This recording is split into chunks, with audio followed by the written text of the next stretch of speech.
Hello, everyone, and thank you for joining us for episode 105 of the MeepleCore Podcast, a bi-weekly podcast about board games, video games, music, and nerd culture. I am your host, Tim Jennette, the Metal Meeple, and I'm joined by my co-hosts, Eric Ledford, George Breden. And in this episode, we give you our first impressions for the board games Ulm, Tapestry, and Veiled Fate. 'Tis the season of more game releases. We go through over 30 games being released around this time, and much more.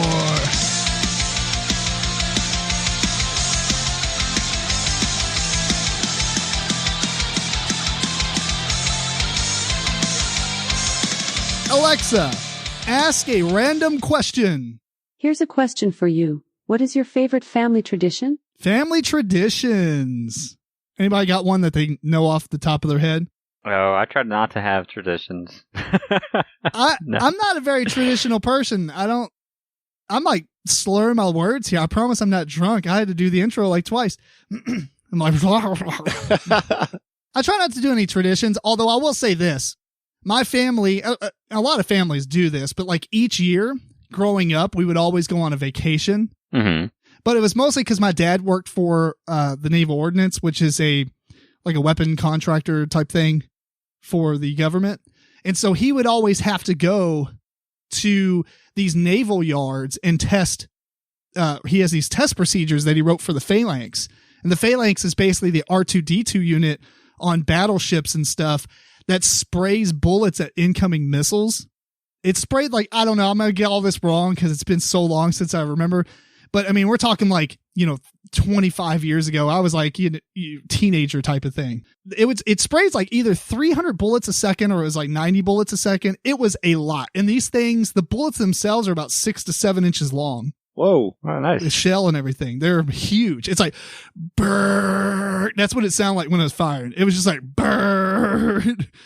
And then like after it shot the missile down, then it would, yeah, it was. And then after it shot the missile down, it would do a little bow with its barrels and then go to sleep. I did my job.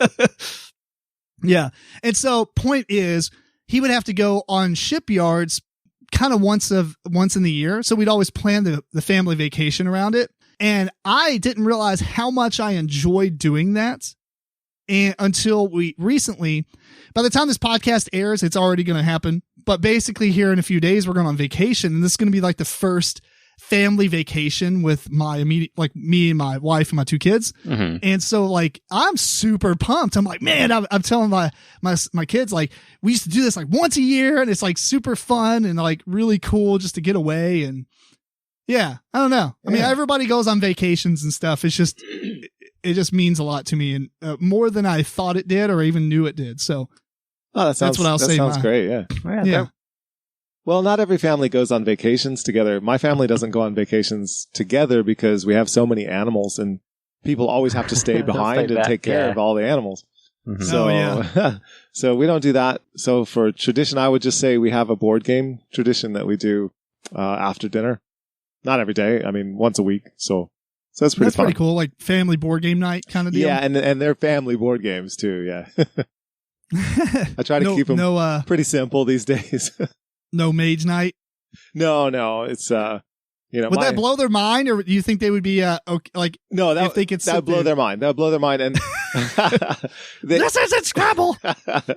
My mom is taking care of my grandma quite a lot these days. So she's already pretty tired. So I have to keep it even a little bit more simple so that, she's already kind of tired even when we start playing. So yeah, it's games like Spicy, the card game, Oh, I see. Yeah. I mean, it's still good stuff. Oh, yeah, it's fun. Yeah.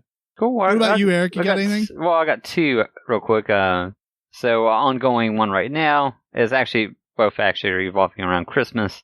So the day before Christmas, we go to my wife's parents' house and we watch Scrooge, the old black and white one. More than not, I usually take a nap, fall asleep. But I've already watched it 20 times already by now. So that's the ongoing one. What we used to do at my parents' house is the day before Christmas, we used to be able to open one of our presents. So I thought that was pretty cool as a kid. Yeah. So it was nice to pick out one thing to get it a little early.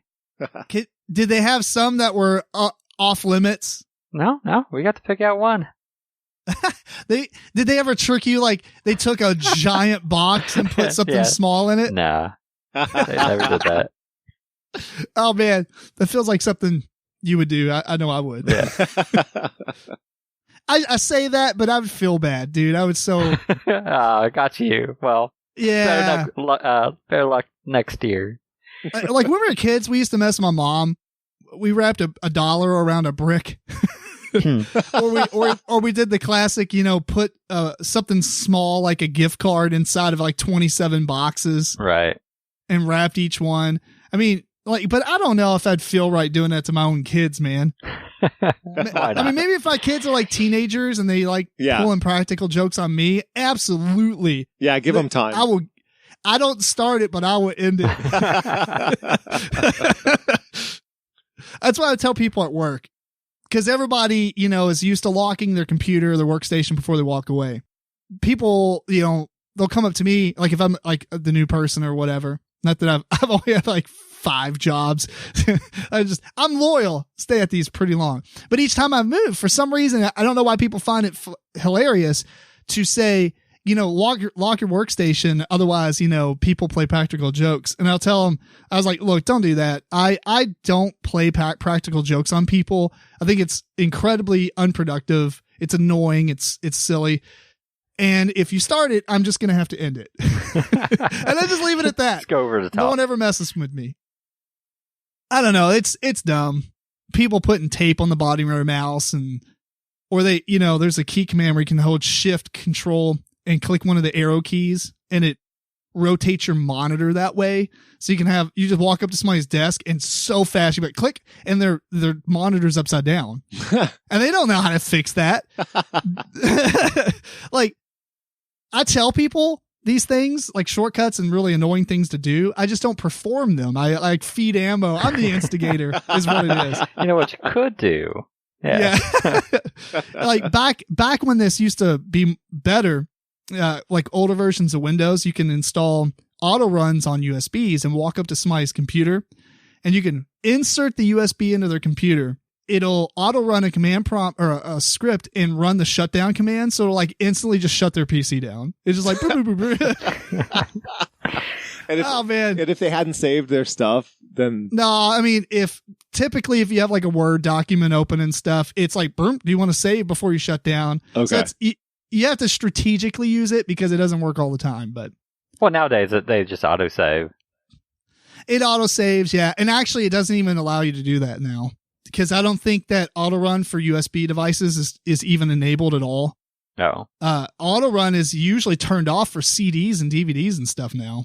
So you stick a disc in, you actually have to go to your drive. Right. There'll be a little auto run file that you could click on. Well, I mean, I don't even know if it'll do that now. I think that you put a CD in and it has auto run. It just doesn't even do it. Like you have to manually go do it now because too many, instances where a virus can get on your computer and create a false drive and like it would auto run it and stuff like that. Weird stuff, but maybe I'm wrong with that. Cause I mean, who has DVD drives anymore, right? Well, I got a DVD. I say that. Everybody has them. But the point was, when's the last time you stuck a disc in there? Not very often. Actually, the first time I noticed it, we got a new laptop. And I was like, how do I install anything? I don't have a DVD drive. Yeah, you gotta get a USB one, or most things you just download now. Right. So. I thought it was really weird. Actually, I remember the first time I made a computer and it didn't have a floppy drive. I was like, it didn't have a floppy. I'm gonna have to add that. Yep. Well, if you guys haven't guessed by now, we're a board gaming video game podcast that talks about nothing of. No, I'm just kidding. We're gonna get into all that cool stuff. If you're new to the podcast, we kind of have a little bit of fun talk in the very beginning, and then we move on to some news and the games we played, and then some topics, which we're going to kind of barrel roll through some of this because the preview list that we have to go over usually goes a little bit longer than normal topics. So we're going to try to get that all crammed in. But as always, before we go on to our next stuff, we're going to talk about what we've been up to since the last podcast. We're going to start with Eric. He wasn't able to join us last episode, so he's got like a couple of A couple of weeks to talk about. What you been up to besides work? Not too much. That's it. Yeah, that's it. So, you guys been watching any scary movies? Kind of prepping for Halloween. That's what we did in the last episodes. We had a scary. Yeah. Eric, you're gonna have so much to say. Nah. No, we haven't really been watching a lot, but we have been watching the new Haunting of series on Netflix. So this one's Haunting of Bly Manor. Yeah. Yeah, George, you watched it? You watched it all? Been watching. No, haven't watched it all. Don't spoil it. How far are you in? I would say 4 or 5 episodes. All right. So you're right at where it's going to start getting better. I hope so. Yeah. You caught up, right? Because I think last episode we talked about you only saw the first episode. Yeah. I've watched a couple since then, but honestly, it's a slow burn. This one. It is a slow burn, and there's not a lot of scary moments or spooky moments in the first 4 or 5. It gets a little better. I'm not sure if it's gonna live up to the prior season. As far as being spooky or whatever, but the storyline actually starts giving you a lot more backstory. Okay. And it gets better after, I don't know what we're on. I think it's episodes 6 or 7 or something. So yeah, it has a decent premise. I like how it started. It gets there really slowly, and yeah, it does. Kids are always creepy. Like, children are scary. Just that's already a good start. Yeah. When kids start acting weird, that's scary. So yeah. So definitely keep on it. We were actually talking about, are we going to continue it on? So I'm glad that we, chugged along on that one, because it does get a little better. Besides that, we have I got Melissa into playing BGA. So I think she plays BGA more than I do now. She's at like 60 or 80 games completed in these last 2 weeks. Jeez. Yeah, so hitting that pretty hard. I have an issue with this, actually. So, BGA is great. It's got all these games on it. It's really cool. Now that we're in, COVID times and everything, it's awesome to be able to get together and game online. So right, we get together and we game on the weekend. And we play a game on, Tabletop Simulator or Tabletopia or something like that. The problem I have is, at the same time, everybody's playing all these BGA games while we're trying to play a different game, like as if we were actually there in person. To me, it's like when you have dinner and everyone's on their phone. Like it's rude. Like, I think, that's cool that you play a lot of these games, but can you maybe just put it aside while you're actually doing the one game where everyone's on the screen together? I will say I was guilty of this in the beginning, but I actually haven't done it the last couple of weeks. Okay, well, maybe I just am reading into it, right? Because the last couple of weeks we actually been playing some deeper games. Yeah, and I don't want to switch back and forth. When we first started BGA, we were playing all those party games for some reason. And those are kind of like whatever. I mean, you spend 10 seconds explaining the rules and the game isn't really mind-boggling in the slightest. Right. And so that's when I was doing the BGA stuff. But yeah, I would say maybe the last month and a half, I haven't touched it. Actually, as a matter of fact, the last month or so, I've probably logged into BGA once to twice a day. Mm-hmm. And I feel bad because Eric was saying, I think Eric was telling Melissa that we're playing all the time. And she's like, what's going on? No one's playing their games. Right. I just got really busy at work because we've been furloughing a week, a month or whatever. Mm. And so a lot more of my stuff is crammed into the days I'm there. The days I'm on furlough, I almost don't even get on there. Like, I make it a point to get on there just so I don't have any games expire. Mm. But I have to watch the kids and everything. And I'm like, man, I was a BGA champ for a little bit there. Right, I mean, I've almost got 300 games played. So no, it's a great system and everything. I had to take that moment. It's a it's a public service message, people. Right. If you're playing a game with people, just play that game. Come on. Yeah. No, I agree with that. I agree. It was probably pretty rude.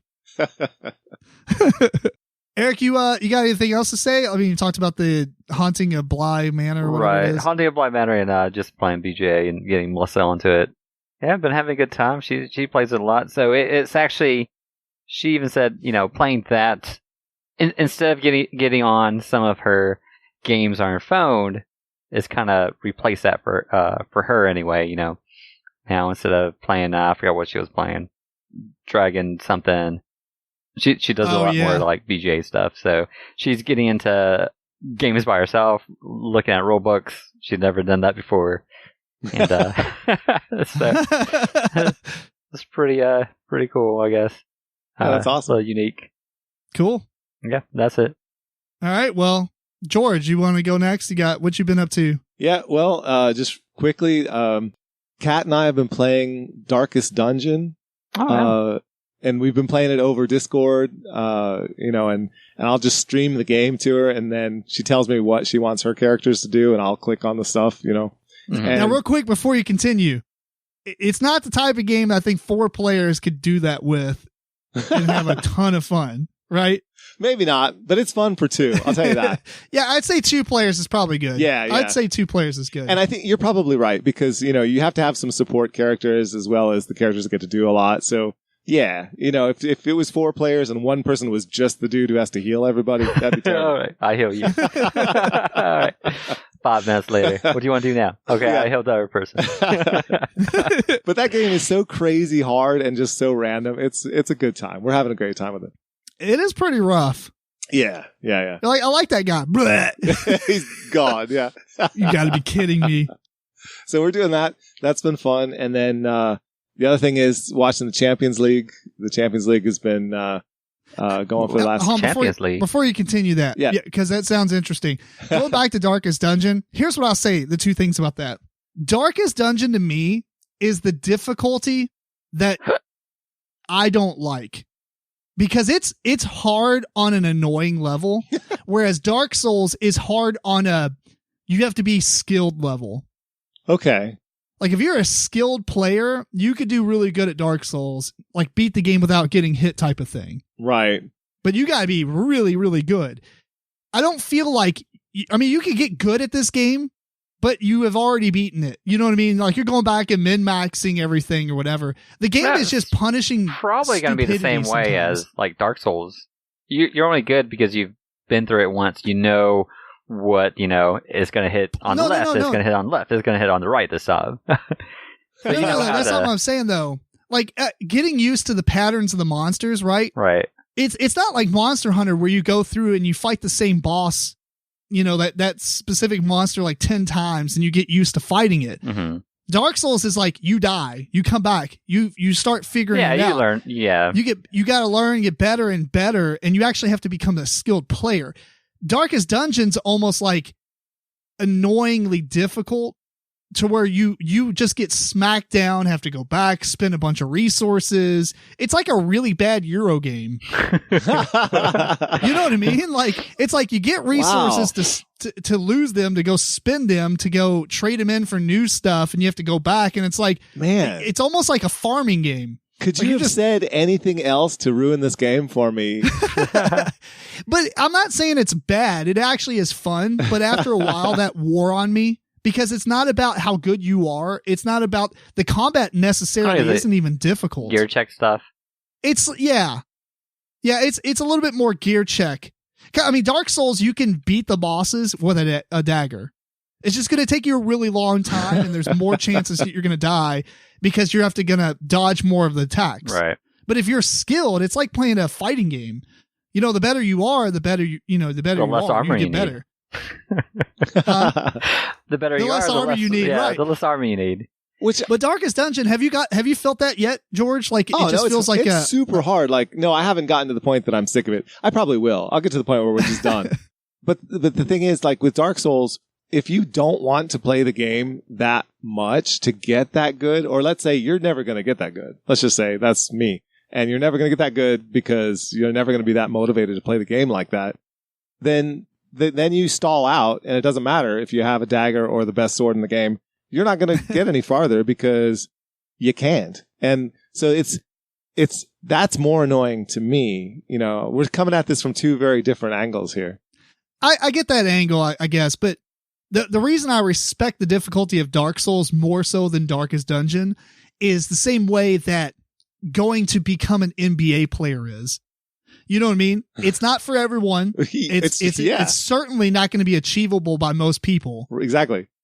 A lot of people are not going to be able to beat Dark Souls because it's a really, really hard game. It's punishing difficulty. Yeah. But it has a reward factor of, man, I overcome this boss that I have fought 26 times and have not, and finally beat him. Whereas in Darkest Dungeon's like, all right, now I'm just geared out the wazoo and I go through this dungeon. But it's like, I don't know. It's just walking through a blind dungeon and you're just dying left and right because things are coming out of anywhere and just punching you over and over. Yeah. You know, how do you get good at that is what I mean. Right. Yeah.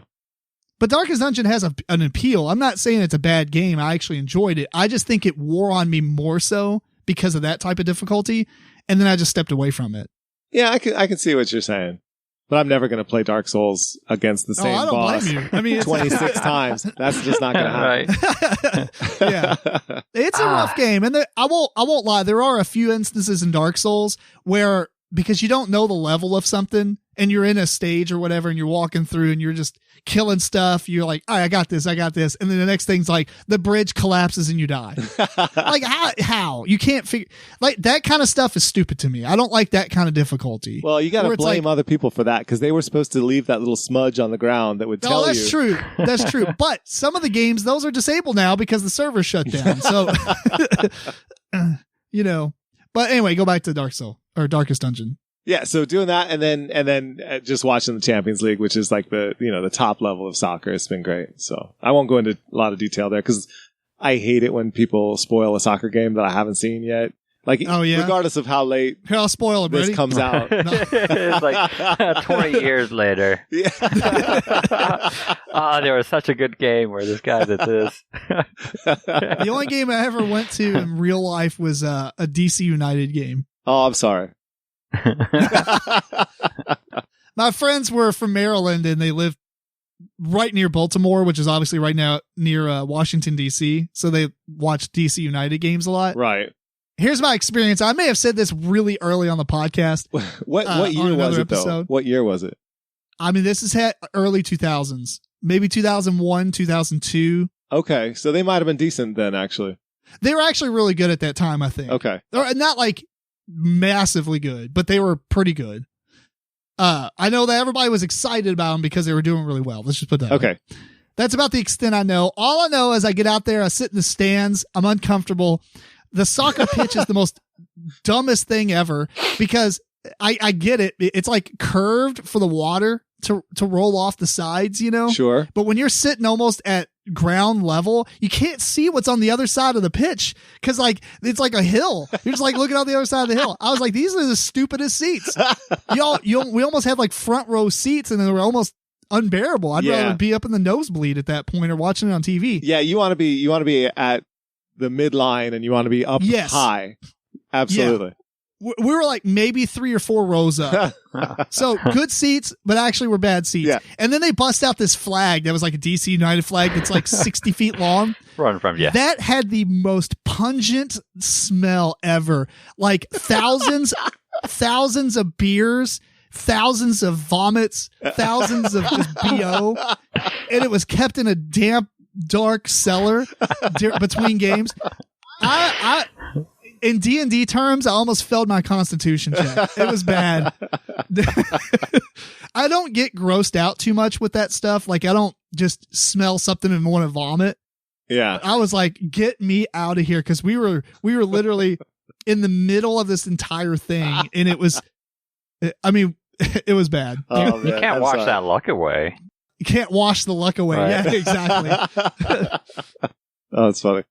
But anyway, that's my soccer experience. Yeah, well, that's all I've been doing is just watching some soccer and playing some games. So cool. Well, I've also been watching some soccer, ironically.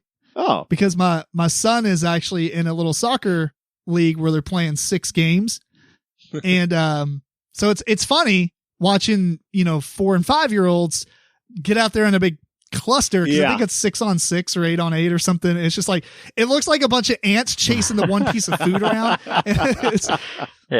It's entertaining. Oh, it's funny. It's entertaining, but you know what? I'm going to go on a rant. I wasn't going to do this, but I'm done. Uh-oh. Look, if you are parents and you have kids in sports and you're those parents that are, you know, getting really excited because your kid is a brute on the field, I hate you. I hate you. I despise you. I despise these crazy, insane parents on the sidelines. Like, I just want to punch them in the face. Well, God. Yeah, I know what you're saying. I have been a referee for soccer, and I know exactly the kind of parent you're talking about. I hate you. Take your kids out of sports and stop making them do stuff because you didn't get to do it in high school or your college or whatever stupid part of your life you missed out on because you didn't get to play that sport. Dude, I am infuriated every time I go and I see this garbage human beings on the side doing this kind of stuff because one of their kids was like pushing everyone around. I'm like, dude, look, fine, whatever. If you want to be teenagers and teach your kid, because it was the coach who actually taught his kid to do this. He was like walking through and like, you know, checking everybody with his elbows and stuff. I'm like, what is this, basketball? Like, I don't even see pros doing this crap. And I just got so irritated. First off, this is a church. So we went after the game and just literally voiced our opinion.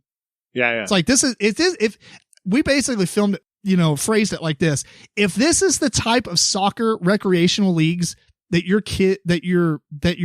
members of the church are joining and doing, and this is the way you promote things, we're not going to be in this church anymore either. We don't go to that church. They don't know that.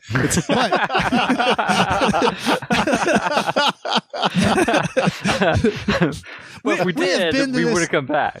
Yeah, we have actually been to the church a few times recently, so I'm not saying we're just not members of the church, but you know, they have a lot of good community stuff or whatever. But to see that is just irritating to me. That you're teaching your 5 and 6 year old or whatever to like body check other kids. Yeah, it's not what it's about. It's not what it's about, dude. It's like the Cobra Kai soccer league. Yeah, exactly. It's like, all right, when you're out there, little Jimmy, I want you to kick that kid in the shin. You can't play if you can't walk. This is like, oh my God. I'm sorry that happened. Anyway, pro tip, I hate sports. I hate this stuff. Oh man, I could go on. I could do an entire podcast episode on how idiotic parents are when it comes to their kids in sports. But we won't. We'll move on to board games. Yeah, we are. Okay. All right. So past that, I've been watching some soccer. And the only other two things I have real quick is I've been playing a lot more. A lot more. Which it was a lot before. Genshin Impact. I have maybe put 50 to 60 hours into this game at this point. This thing is phenomenal. I downloaded it. I downloaded it onto my phone. I did too. I've never had the chance to open it. That's how busy I've been. I think I accidentally opened it once. That's like a 3 gig download, man. You gotta commit to this. I know. It is phenomenal. I went back and played Zelda for a few hours. I'm like, no, Genshin Impact is a better game. Really? Sorry. Yeah, it is a better game than Zelda Breath of the Wild. Now, to be fair, it ripped off everything Zelda was doing and built onto that. Did it a little better. But it's such a good game. Or refined it. It's free to play. You don't have to spend any money. I actually recommend that you don't. There's really no need for it because the characters you get throughout the game are fine. There's a couple of elements that the characters have that you got to draw for, but I've drawn 8 draws at this point. They're called wishes. I did 10 pull wishes, right? Where you do a wish and you get 10 things coming at you. The reason you do that is because you always guaranteed a 4-star at that point. Most of them are 3 stars. And I've did 10 of those. I haven't put $1 into the game. It's amazing. Nice. I mean, you get enough of them throughout the game where I don't think you really need to do it. Although you're not probably going to get a 5-star unless you're just super lucky. But unlike other games, you don't need a 5-star to play the game. The main character is actually one of the better characters in the game anyway. And then a couple of the characters you get are around that same level. And if you look at the tier lists in the game, there's like S rank and then A, then B, then C. The character you're playing, I think, is debatable. It's between A and B. because a lot of people have it on A and a lot of people have it on B. So I'd say it's like an A minus, and there's only a few characters that are actually on the S rank. So you don't have to spend money on this game. It's fantastic. It's not as big as Legend of Zelda. Absolutely not. But the game is one of those games where they constantly have new content being added to it, although it is slightly slow. But then now that I think about it, it's only been out for like a month at this point, maybe. And they've added some things, but they haven't really expanded the map. So if you're familiar with Zelda Breath of the Wild, the game zones, it has like 3 big zones, and it's about the same as like 3 of the zones in Zelda, maybe slightly smaller. So it's big. It's just Zelda has like 30 zones. You know, it's phenomenally huge, but very, very good game. I am massively impressed. It's the best mobile game I've ever played. But it's basically a console game at this point because I'm playing on my PC too. Oh, yeah. Well, Eric and I will have to try to get to it. Yeah, Eric, it has cross-save and cross-play. So it does have multiplayer, but your adventure rank has to be 16, which is literally about 20 hours of gameplay. Wow. There is no play the game, pass the tutorial, then play with somebody. Right. But you get 4 characters, and then as you're playing the game, you can switch between them. Mm-hmm. So your party's 4 people. You're only 1 person at a time. And so if you play like 2 players, then each of you get 2 guys. If you play 4 players, each of you only get 1 guy type of deal. The difference is all 4 of you are around at the same time. The elements have all these cool interactions and stuff. It's just so good. And what was I going to say? Well, the multiplayer is really good, but again, you have to have people that commit to the game before you can even experience that. But overall, it's a single player game. So it doesn't really necessarily need all that 5-star stuff. You're not competing with anybody besides yourself. So yeah, really good game. Lastly, I went to Meijer and bought these little kid shovels that were made of wood and they have plastic tips or whatever. And the funniest thing is it just shows up on the display of the self-checkout as Woden shovels, like Wodden.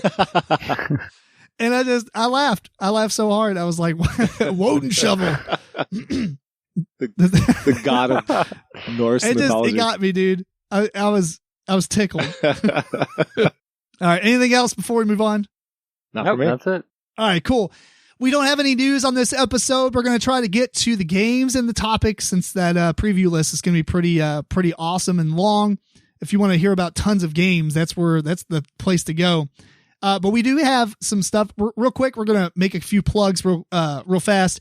If you are interested in the show and you want to help support us, we mostly do this for free. It does have a little bit of cost each month to host us on Libsyn. So I like to cover the cost with these 2 things. The first one is Humble Bundle.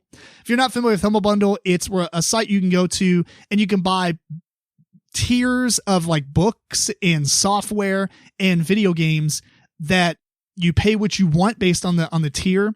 And it comes with, they have different bundles all the time. One time they had a Pathfinder bundle recently. They had, 30 something Pathfinder books all in this bundle. So you get tons of games, you get tons of software, tons of RPGs, all kinds of awesome stuff. So check out Humble Bundle. But if you're going to do this, go to MeepleCore.com and click our Humble Bundle partner link in the middle. That's orange. That will take you back to Humble Bundle, but with our partner link in the URL, so that when you buy a bundle or anything else on Humble Bundle, since you can buy individual games and stuff too, that will give us a little bit of kickback. Doesn't cost you anything extra. And more importantly, Humble Bundle supports tons of charities, so you can actually buy things and donate some of your portion of your money that you contribute to charity as well. Lastly, if you're interested, go to patreon.com/MeepleCore and be one of our patrons. So we got 3 games on our list here for this episode. We have Ulm, Tapestry, and Veiled Fate.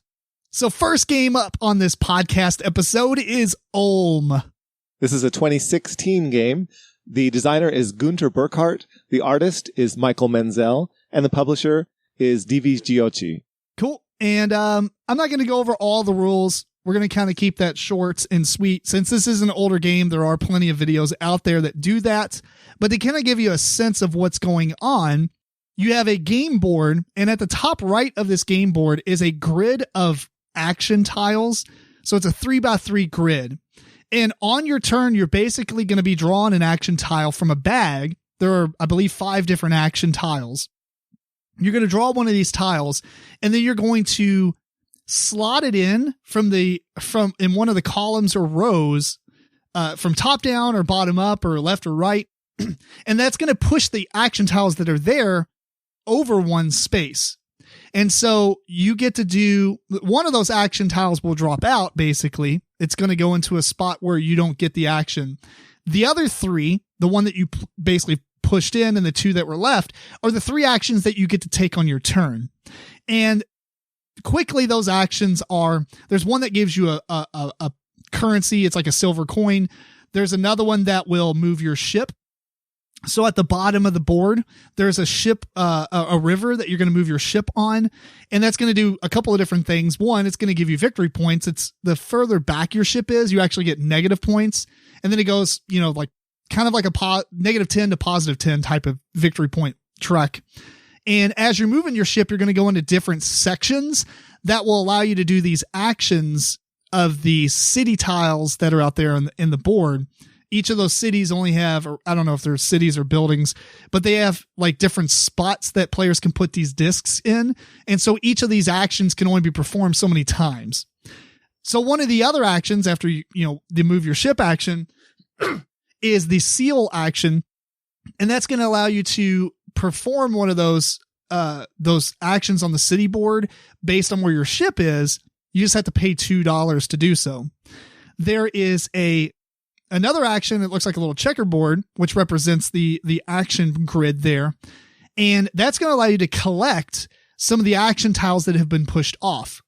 Another detriment to pushing action tiles over is, well, not really to you, but to other players, is they can't slot a action into a row or column that's already been used because that other action tile is hanging out. So you can't like push that out. And so you can use this action to pick those up. You can get 1, 2, or 3 of those. You're basically going to choose like north, south, east, or west and gain those 3 spots, but there may only be 1, 2, or 3. Another action you can do is to get a card, and on your turn, you're doing this action grid. You're pushing it and doing those 3 actions, but you also get to play a card if you would like. And those cards, this is how you get those action tiles that you've been picking up from the other action are going to allow you to spin those on this action to draw a card from the top of the deck. Or if you spend 2 of the same tile, you get to pick 2 and then keep 1 and discard the other. Is there one action that I'm forgetting, or did I go through all 5? The coin action, you just basically get a coin, and then there's a boat action. You move 1 space down on the river, jumping over anybody that's in your way. Okay, yeah, I think we went over the actions. The game is going to go, there are these event tiles. I believe you use 10 of the 12 for each game. So there's 10 rounds to the game. You kind of shuffle those up, make a stack.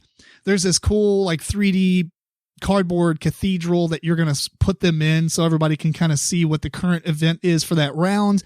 It does normal events type of things. Maybe certain actions are cheaper this round, or maybe you get a bonus action, stuff like that.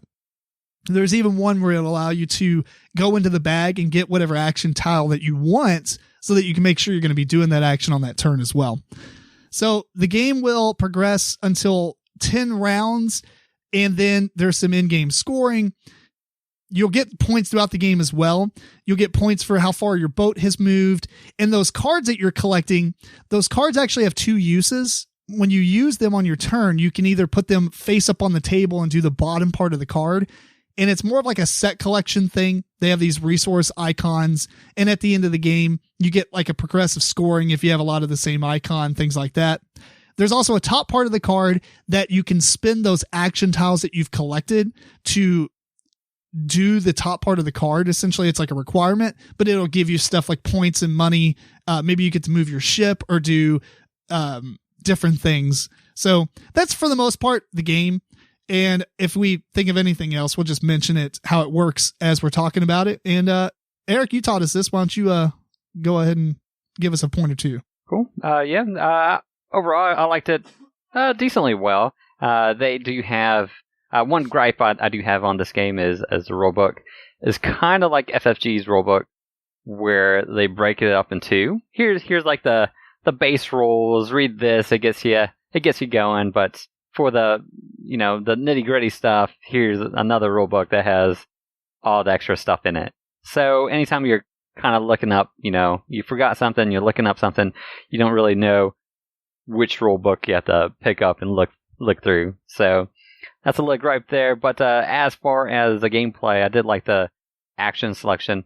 You do get a tile that's kind of random, which that's a give or take, I guess. They give you a way to kind of mitigate that. You can use these sparrows to switch it out with one on the game board. So you do get 3 actions every turn, and the gameplay is pretty quick because all those actions aren't very long. Overall, I liked it decently well. How about you guys? Yeah, I think the action selection might be one of my favorite things, but also one of my annoying things about the game. Mm-hmm. One of the previous episodes, we talked about the game Masters of Renaissance, which has a very similar action selection thing where it has this grid of marbles, and you push in from one side, and it pushes one marble out, and you get to do the rest of them. Right. The difference with that one is some of those are blank, and they're really just collecting resources. In this case, it's actually doing actions. The problem is a lot of these actions have requirements. Like the seal requires you to pay a couple money. Mm-hmm. The collect a card, you have to at least have 2 tiles that you've collected by using the collect tiles action or whatever it's called. Mm-hmm. And so there's like a little bit of annoyance. Prereqs, basically. Yeah, the way I kind of looked at it is, hopefully you get 3 actions that are beneficial, but sometimes you might want a specific action to happen, so you're going to have to take other minor actions that maybe won't help you this round, but you'll collect a coin or something and help you in the future round. Or you might also not, best case scenario, you might take an action that doesn't really help you this round at all, but you're going to do something that's and by not helping you, you mean like you can't even do it. Right, yeah. Because there are some actions, like get a card. If you don't have the prereqs to get a card, you're not getting a card. I think that's... But then you add that on top of the fact that if somebody's already moved that row or column, mm-hmm. then you can't actually push that way either. So it's like you get limited so much that it kind of ruins the puzzle of... I didn't feel overly limited. It did limit it in a way where... most of the time you're not going to do exactly what you want to do. You're going to have to kind of compromise a little bit with yourself and be like, I can't do exactly what I want to do, but I'll make the best of the situation that the game state's going to allow you to do at that given moment. That's fair. What about you, George? This was an interesting one for me because I wasn't thrilled by it. It's a Euro where you get stuff and you turn it into other stuff. Right, yeah. But if we weren't playing it online, it would have gone quickly. I feel that way too. I think it kind of goes pretty quick. I feel like that's every game. Well, that's true. Every game would go faster, but what I mean is, if you take this game the pace of it, and you look at it and you say, what is the pace of this game, and what are you doing in this game? What you're doing is this kind of bog standard point salad feld kind of thing, but in a much faster game than a feld, and much more understandable and less convoluted as a feld. So I would rather play this one. So, not that I would really, really like to play this one, just that if I'm going to play I would put it into a lighter Euro strategy type of game. Yeah. It's not overly deep. You only have, the 5 actions that you have to really remember. It's not Luna, Yeah. It's simpler than that, but it moves along, and that's the most I can say for it. I did like the action selection thing where you push things around and you change that up. What I didn't like is the fact that you have to take the action where your boat is on the river, and so certain people are going to get certain things and other people are not. And so if you're the person who gets the sparrow spots, well, you're going to get sparrows for the rest of the game, and nobody else is. And there's 2 spots on the game board that allows you to put these crests out. And these crests also, there's a gold one and there's a gray one. Yeah, not really talking about that. Without getting too far into it. Yeah, either one lets you. It's possible to play the game and not get any sparrows, and that's... Well, that would have been the player's choice, because I don't think that the game in itself would prevent you from going to either of those action spots to do so if you wanted to do. The game itself doesn't actually prevent you from doing that. Yeah. But I feel like if that's the mitigation that you have, the one kind of mitigation That for is bad draw, pretty, right? maybe you should have more chances for people to get more that. ways to mitigate. Yeah, it'd probably be nice. The other thing is, talking about the action spaces, there's one action space in the city that allows you to buy like a character power, and George gobbled all 4 of those up. Well, we allowed him to do so. You did. We did allow him to do that, but I don't know if I like games that allow somebody to get all like the character powers. Like it just sounds like, I mean, even if there's a requirement to getting them, I kind of wish that it would limit you to having 1 or even 2. Or just have them refill, because the thing is, eventually you're going to pass that spot up anyway. Right. Yeah, well, yeah, it's the same problem as the sparrows. The thing is, I just got all those character powers because that was the only interesting thing about the game. That was the fun of it. That allowed him to be kind of unique on his own. Like, oh, I get to do this and this and this, and you Exactly. guys can't. Oh, yeah.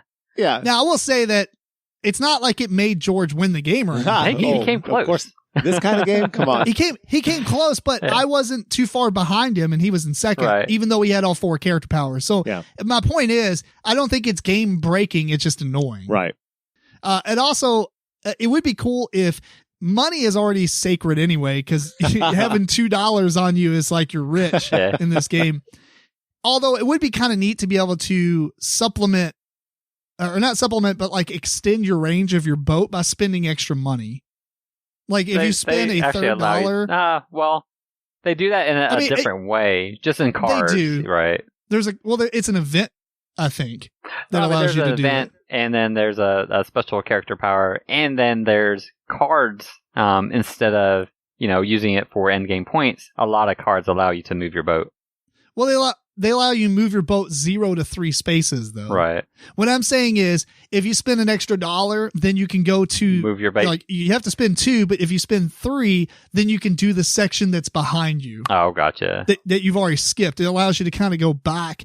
It costs a lot. I mean, spending an extra $1 sounds like not a lot, but in this game, that's a big deal. Yeah. Yeah. One of your actions is basically to just get $1. So. Yeah. Yeah. So you're kind of wasting an action to expand one action. So I think that would be kind of a neat thing. It would be nice. I'm not saying we should redesign the game or try to figure out how it would work. Right. I'm just saying if that was a possibility, that would be cool mitigation. Yeah, that would be expensive. Event that allows you to do that. You use something that's behind or in front of your boat. But otherwise, if they incorporate it some other way. But that might not even be in the game either, too. Right.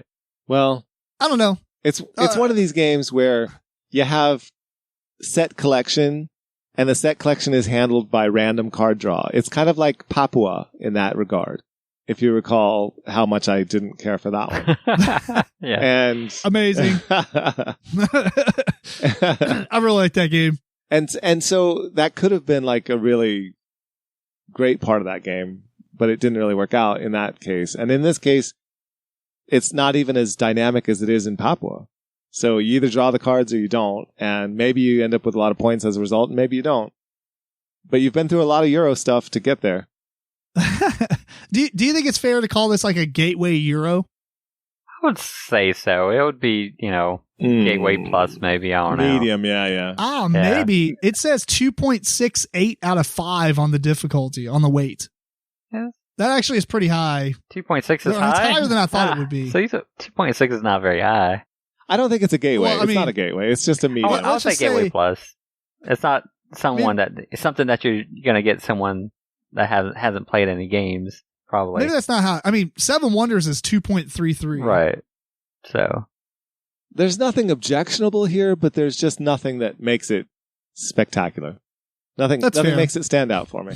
Let's do some final comments then. I think for me, I don't necessarily think I'll pick this one up, but I am willing to play it again just to see if maybe some of my concerns are different. Because who knows? Maybe you play it a few times, and again, we do first impressions on this podcast. We don't play games 47 times and try to pick them apart. We're not play testers. Yeah. If a game doesn't interest us, we typically don't play it again. I'm not trying to make games work for me. I'm trying to play the games that amaze me the first time. Yeah.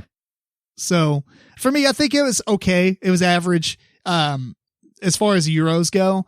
I wasn't very excited, although the action system is so cool that I'm willing to keep exploring this one. What about you, Eric? Yeah, like I said, I did like the action selection system. It is fairly unique, so enjoyed that part about the game.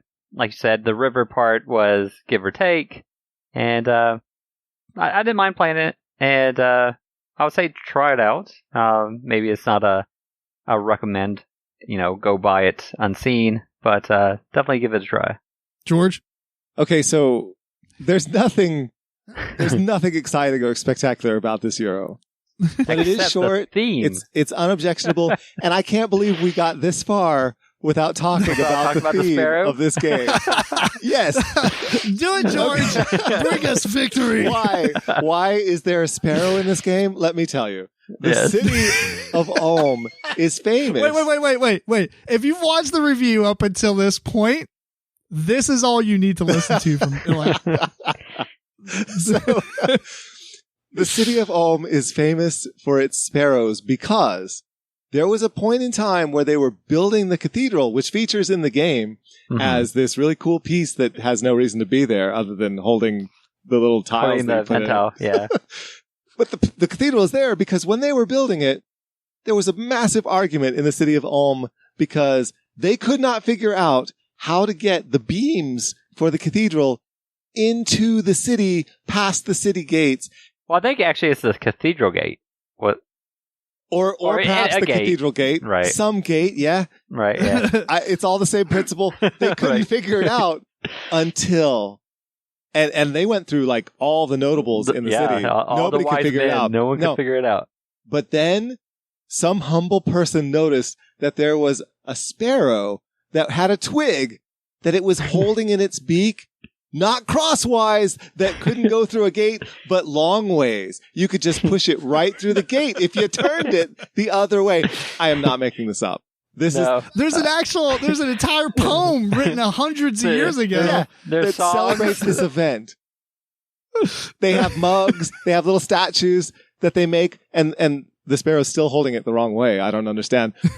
Even in the game, you look at the little sparrows and they're still holding it the wrong way. But still, the point is, this city was stumped until they observed a sparrow turning the beam to go through the door. Genius. Yeah.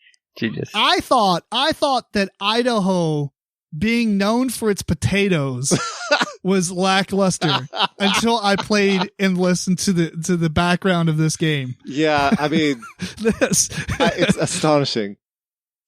This is the legend of Ulm, apparently. Yeah. I mean, they got statues of sparrows holding twigs in their mouth in their city and stuff. Yeah, and they have a cathedral nowadays, so it worked. Good job. Well done, people of Ulm. You turned the beams. You got it through the door. They taught everybody else in the nation, in the world. I really wish we were making this up. No, go look this one up. This is something. It's pretty hilarious. It's the best reason to talk about this game, honestly. All right, well, I guess we're done with that one. That is Ulm. Next up is Tapestry. This is a 2019 game. The designer is Jamie Stegmaier. The artists are Andrew Bosley and Ron Brown. And the publisher is Stonemaier Games. Normally, we like to talk about the rules. There are, I think, 214 videos of this game. So if you really want to know how to play the game in detail, you can look up one of those videos and how-tos and stuff. I'll give you a really fast overview of how the game kind of is. Basically, you have a player board. You have these 4 different buildings you have multiples of each of these buildings, very like Terra Mystica, where you get them off your board so that you reveal things underneath of them that you get, mostly income from the next round and such. Each player is going to take a turn, and you're going to keep going around in circles until everybody has finished their game. And what I mean by that is you can move on to the next age or era or whatever it is, and before another player does. So if you're familiar with games like Everdell, you can progress to these next ages and gain your income for that age or whatever it is and all that stuff before somebody else does. And sometimes that's good because if your neighbors, the people to your left and right, haven't done so, you actually get bonus resources for moving on first. eventually you're going to get to the last age and be done. And then you're out of the game until the other players have also finished. So you're not triggering anything to where everybody has to move at the same time. Each player will end the game at their own pace. While you're doing this, there's a board in the middle of the table that has these 4 tracks.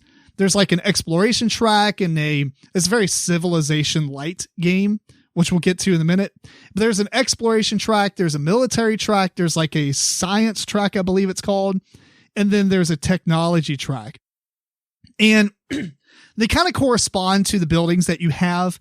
But basically on your turn, you have these 4 different resources that you might have varying amounts of. And you can spend some of those maybe to go to the exploration track.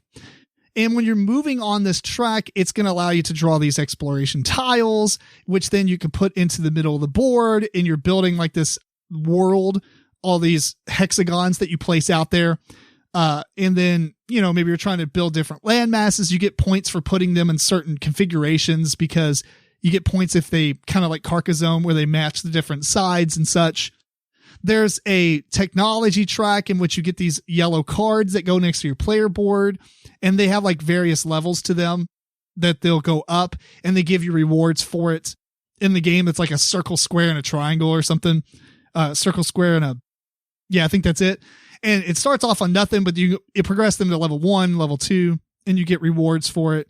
The military track allows you to move around on this hex grid of tiles that you've been placing from the explore action and get points by conquering other players or get points for having the most areas conquered, basically. And then there's a science track, which will do a couple of different things. It'll give you some tapestry cards. I believe you might be able to get tapestry cards otherwise too.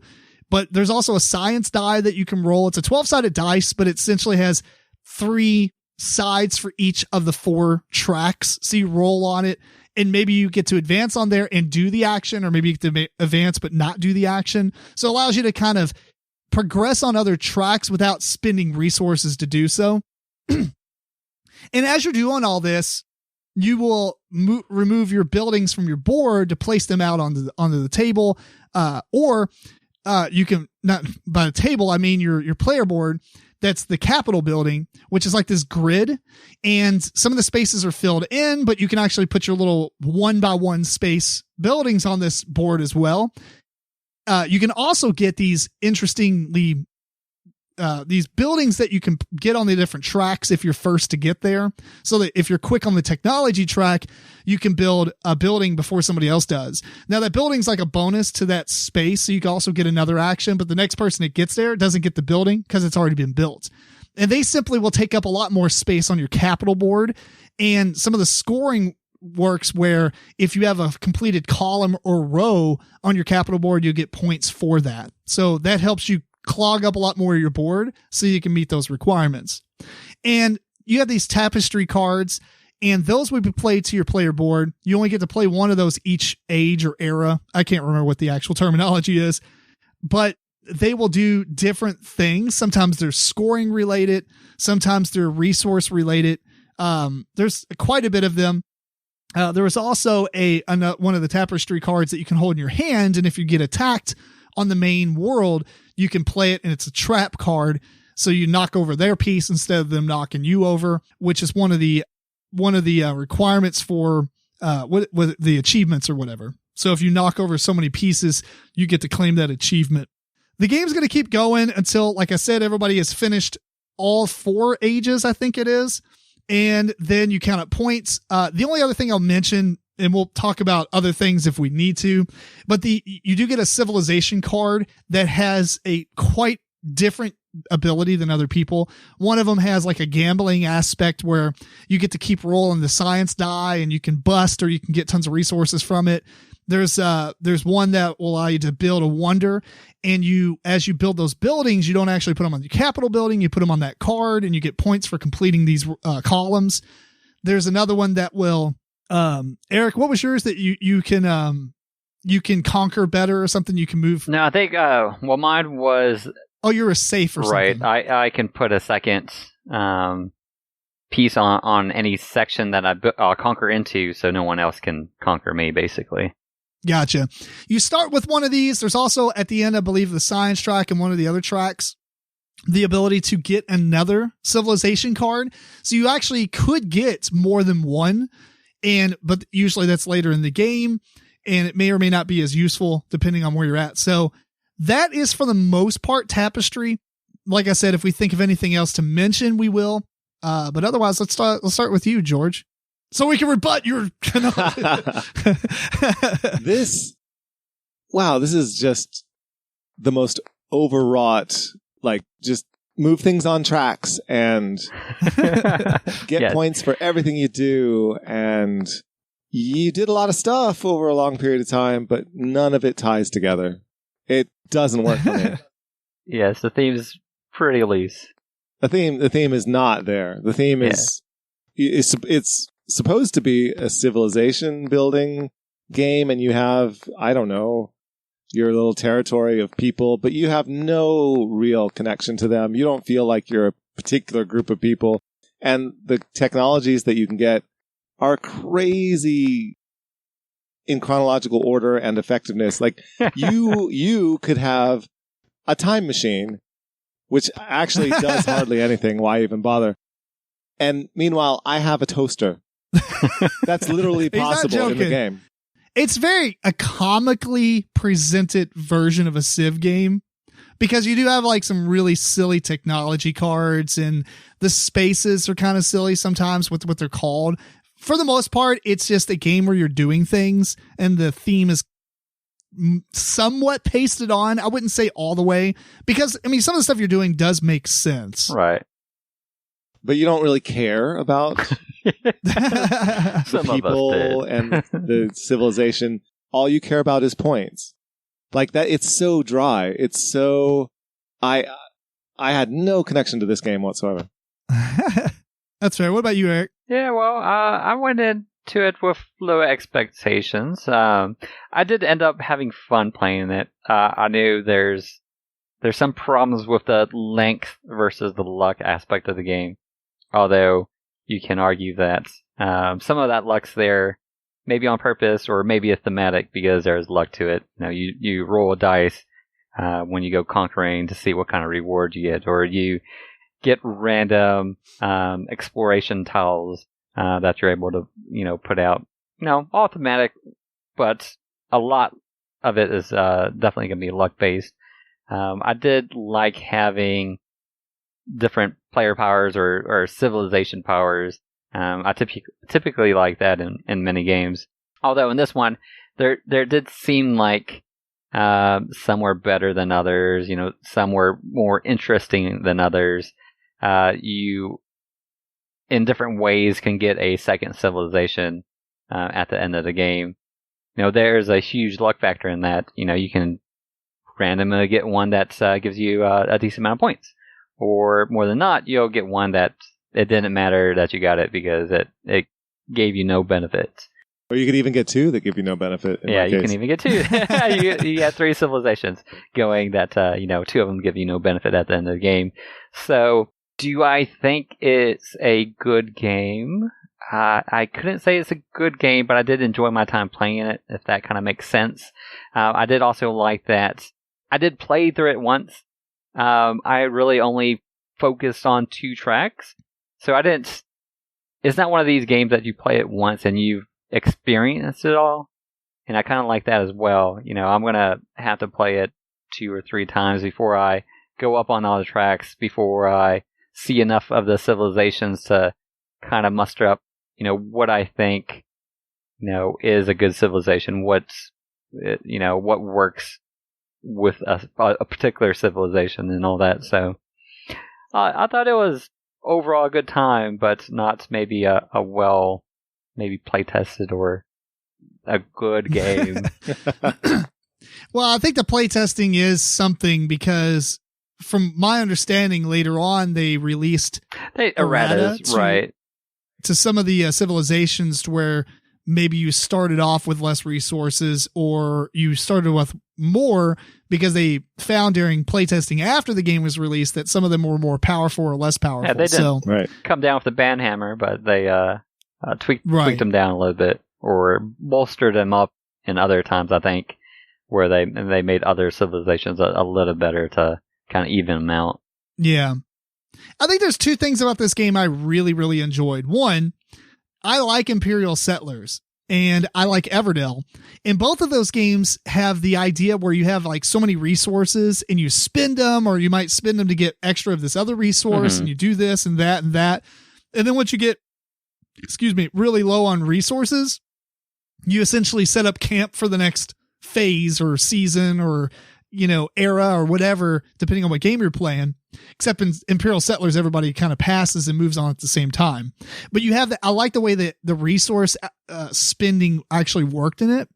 And the other thing is, I love the fact that it works like Everdell, and the fact that each player can finish the game at different times. That is just such a cool concept. Good and bad. Like we had George that kind of rushed to the end more, and he was way up in the points, but then he had to sit out for like 20 minutes.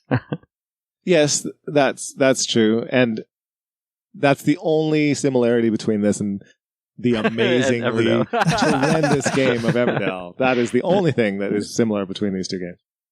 Whatever. If Everdell was about dragons, you would hate it. Well, that's probably true. But I don't know. Like, I just liked what you were doing in this one. Although I do think that the civilization theme, like I said, I feel like it's pasted on, but a lot of it does make sense. It's just almost like nonsensical. I know, it doesn't make sense. like, okay, blah, blah, blah, baking. Okay, well, sure. I've revealed enough houses from my board that I've revealed baking. It does nothing for you. It's not like I learned how to bake and now I can take food and, I get better change at raw meat into something different. It's not like Agricola where you get an oven and you can actually utilize the oven. Right. In this game, you got a toaster, and what does it give you? 6 points. Exactly. Where you get a toaster. And Agricola is a better game. Yes. I think this one's fun. I'm probably going to get this one. It'd be interesting to play it. It has a lot of replayability because it has all the different civilizations, and Eric's right. You're usually not going to focus on more than 2 tracks. Mm-hmm. I mean, you'll focus on 2 tracks and maybe a third track you could move up some on. Yeah, I don't see that. I mean, you might move up a couple on it. Well, you're going to do maybe a lot of different ones, but really, probably, I would think to be competitive, you're kind of try to at least focus and try to go up all the way on one track, at least. I was like 2/3 up on all 4 of them, and I won. I could be wrong, right? Yeah, but I'm not playing experienced Tapestry players. Right. I don't know if that's a good strategy or if it just worked in our game. So. Right. That's not really fair for me to say, but I don't know. It's good. I mean, if you want to play a Civ game and not devote tons and tons of time, because the length of it is actually pretty good. I'll give you that. Pretty good, yeah. as in pretty long? No, I think our gameplay was like 4 or 5 hours or something. Mine wasn't. Mine was 20 minutes less. Right. There's no way it was that long. It was like 3 hours maybe. But again, we're playing on tabletop. So yeah, that's true. I mean, it was at least 3 hours plus. I mean, it was. Man, I didn't feel like it was that long, which is a good thing. I mean, if the game is 3 hours and only felt like an hour and a half. Oh, yeah. I know it wasn't an hour and a half. It wasn't an hour and a half. There's no way. Usually we have times on everything. I usually remember to start the timer. For whatever reason, I did not start the timer on this one, but it was around 4 hours, give or take, for our playthrough. It was on tabletop, so we, add. Yeah, percentage of time. Right, added time for that, for sure. Yeah. But it is a longer game. Well, cool. Let's do some final thoughts here, starting with George. Meh. Meh. Meh. They're not going to post that quote on the box. George, MeepleCore. Meh. I really enjoyed it. I think that I'll pursue this one and get it. I'm not going to rush out and try to find a copy of it. But I do like it enough to buy it. I think there's enough going on. I'd like to explore it more and play it a few more times. I am kind of weary about longevity of the game. I don't think I'd play this like 20 times and expect really cool stuff out of it at that point. And it's not a game I think I'm going to try to get good at, so to speak. But I'll play it enough to where I can warrant buying it. Eric? I wouldn't turn down a game, and I do want to play it again. I'm not sure that I would pick it up for myself, though. Fair enough. All right. Well, send your hate mail to MeepleCore@gmail.com. Anyway, that was Attention, Tapestry. Attention, George. All right, that was Tapestry. So last game on this episode, we are talking about Veiled Fate. This is a 2021 game. The designers are Austin Harrison and Max Anderson. The artist is Harry Conway. And the publisher is Roman numeral 4 Games, or possibly IV Games. IV Games? I thought it was IV Games. That's kind of funny. Intravenous Games. Maybe it is 4 games. Maybe it's question mark. I'm going to go with Roman numeral 4, actually. We're not being paid for this. The game is on Kickstarter. It's actually going to be done by the time you even see or listen to this. But we have no affiliation with the game at all or the company. So we played this on Tabletop Simulator, and these are our thoughts. But before we begin on that, I'm going to tell you slightly how to play the game real quick, and then we'll go on to the actual thoughts that we have. I'm not going to go over all the rules, but I'll give you an idea. Basically, you have a demigod that you have under your control that is assigned to you randomly at the beginning of the game and secretly. So you don't want anybody else knowing what you've got. There are, I believe, 9 demigods that start in the game. And so maybe you have the blue one or the red one or the pink one or whatever. They all have names. I don't know any of them, but they're going to start on the board on the, I don't remember their start. Actually, I think they start in the city. Yeah. Well, on the one spot. On the what? On the one spot. No, I just meant, well, anyway, they all start with no renown. And the whole point of the game is you're going to move these demigods around to the different sections of the map to get on these quest cards and hopefully move up in renown, or victory points as we call it, for the one that you want. Otherwise, you're trying to get the other ones that you don't like to move down on these tracks, obviously, because that helps you as well. And these quests, we'll come back to that in a minute. Each player has 2 actions on their turn. One action is to move a demigod to an adjacent location. In the middle of this circular board, you have the city. And on the city is a city card that have all these different little rewards, so to speak. We'll talk about those in a second. There's also the end of era card. We'll talk about that as well in a second. Excuse me, my voice was getting dry. Around that, you have, I think, like 6 or 7 different areas. Yeah, I think it's 7. 6 of those areas are places where quests can go. Otherwise, they're just blank spaces, but they're thematic. There's a forest, there's a mountain, there's a volcano, whatever. The last part is the abyss, but we'll talk about that here in a minute. So at the beginning of a round or an era, and depending on the player count, you're going to put some of these quests out. And these quests have a left side and a right side and spots for the demigods to sit. And so on your turn, you have 2 different actions. One is to move. When you move, you can also jump onto the quest card that's in the space that you go to. And the second action are these demigod powers, which everybody has access to. There's 5 different ones. We're going to go over that last just because it changes gameplay a little bit from the rules. And when you move demigods and they go onto these different spaces of the quest, you're going to take a fate card from your hand. You start off with 5. You'll get 5 at the beginning of each era. There's other ways you can get them as well. But you're going to take a fate card and put it in a face down pile next to the quest every time you move a demigod onto that quest. And these fate cards are pretty simple. It's either a feather, 2 feathers, a scorpion, 2 scorpions, or a ×2, which means that when it's revealed, 2 fate cards from the top of the deck get added to the pool. Depending on what you want, it's not a good versus bad, because there's good things in the feather column and there's bad things, and same thing on the scorpion as well. So it's not like you want a good thing to happen or a bad thing to happen. Or it's not that it's always good for feathers, always bad for scorpion is what I meant. So when you move a guy, you put a thing out. Everybody's going to do this. Eventually somebody is going to, as one of their actions, move the final demigod onto a quest. So the quest card's full.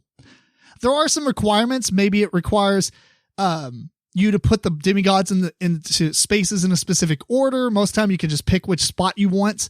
There's also requirements. Maybe it needs a jaguar demigod. There's 3 jaguars. There's 3 boars or bulls, and there's 3 owls.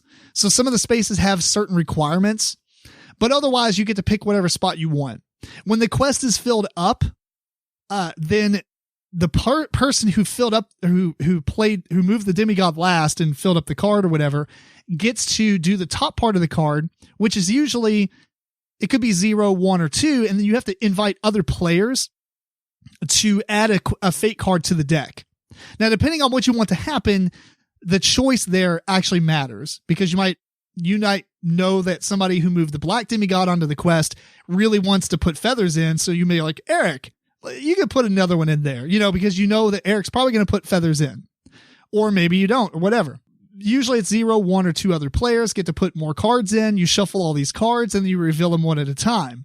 Whatever is the most wins, or whatever is the most, that's what side of the quest card you do. And so every demigod on there has a feather action and a scorpion action. And usually it's stuff like gain a renown, gain 2 renown, lose 1 or 2.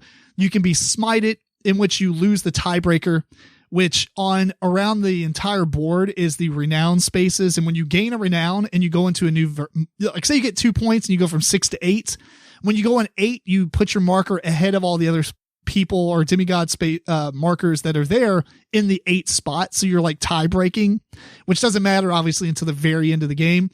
But if you get smited, you lose the tiebreaker and you get thrown into the abyss. Really, the abyss is like 2 spaces. And so it costs somebody actions to move the demigod out of the abyss to the next part and then out of there to the city. You do get to draw some fate cards from moving them as well. So you can kind of cloak your actions. If it's somebody that if it's your demigod in there, you can be like, well, I'm just moving it to get more cards or whatever. And that's kind of like how quests work. Except for one last thing. If there's a tie, there's a fate coin that you flip, and it's either a feather or a scorpion, which is a tiebreaker. Sometimes some of the rewards on the spaces are also coin flips. So even though like one of the spaces might be like, if feathers win, you get a renown. If scorpions win, then you get to flip a token, and which will either give you a renown or lose a renown. Stuff like that. The city, there's 2 more things I'm going to talk about. Then we're going to, because I don't want to explain the entire game here, which I basically am. But the city card in the middle of the table, whenever you move a character onto the city zone, which is the middle, you get to move the city token up on the city. Most of the time it's blank spaces. Sometimes it'll give you renown. Sometimes it'll give you cards or fate cards or whatever. But once everybody has exhausted that city card, it gets discarded and a new one does not come out until the next era. Lastly, you may want to pass early simply because you want to gain the first player marker for the next era and for the final end of era scoring thing. Once either everybody has passed or all the quests have been resolved for that era ends. You resolve the middle end of era card, which is another voting type of thing. And starting with the player next to, or to the left of the first player, they get to throw in as many fate cards as they want, which could be 0. And then each player after that gets to throw in more cards, and then those get shuffled and revealed. And there's a feather and a scorpion result. There's also a tie result, so you don't actually flip the coin. But a lot of these are different based on that actual end of era. Maybe it's like all the demigods in these 3 zones, like the mountains, forest, whatever, score points. All the guys in these zones score points if it's a scorpion. And then the tie is anybody else on the other spots, or, stuff like that. Then the next era will start. Everybody gets 5 cards and you're ready to begin an era. You do that 3 times. Then everybody reveals their demigods, and whoever has the demigod with the most points is actually the winner. The only other thing is, remember I was saying you get 2 actions on your turn. One of those actions can be to do a demigod action or a god action. And those god actions are like spin fate cards, like 3 of them, to teleport, which will allow you to take a character and move it to any space on the board. I think that you can also swap spaces with somebody else, so you can get somebody out of the abyss real fast. There's another one where you can spin fate to put a random card into a quest that you have nothing to do with. So you can use that to be a jerk or not be a jerk, whatever. There's a couple of more of those, but not really worth going over all 5 of them. And I guess we'll talk about this one. We'll start with me since you guys started on the other 2. And actually, no, let's start with Eric. Okay. Because I need a drink. Sure.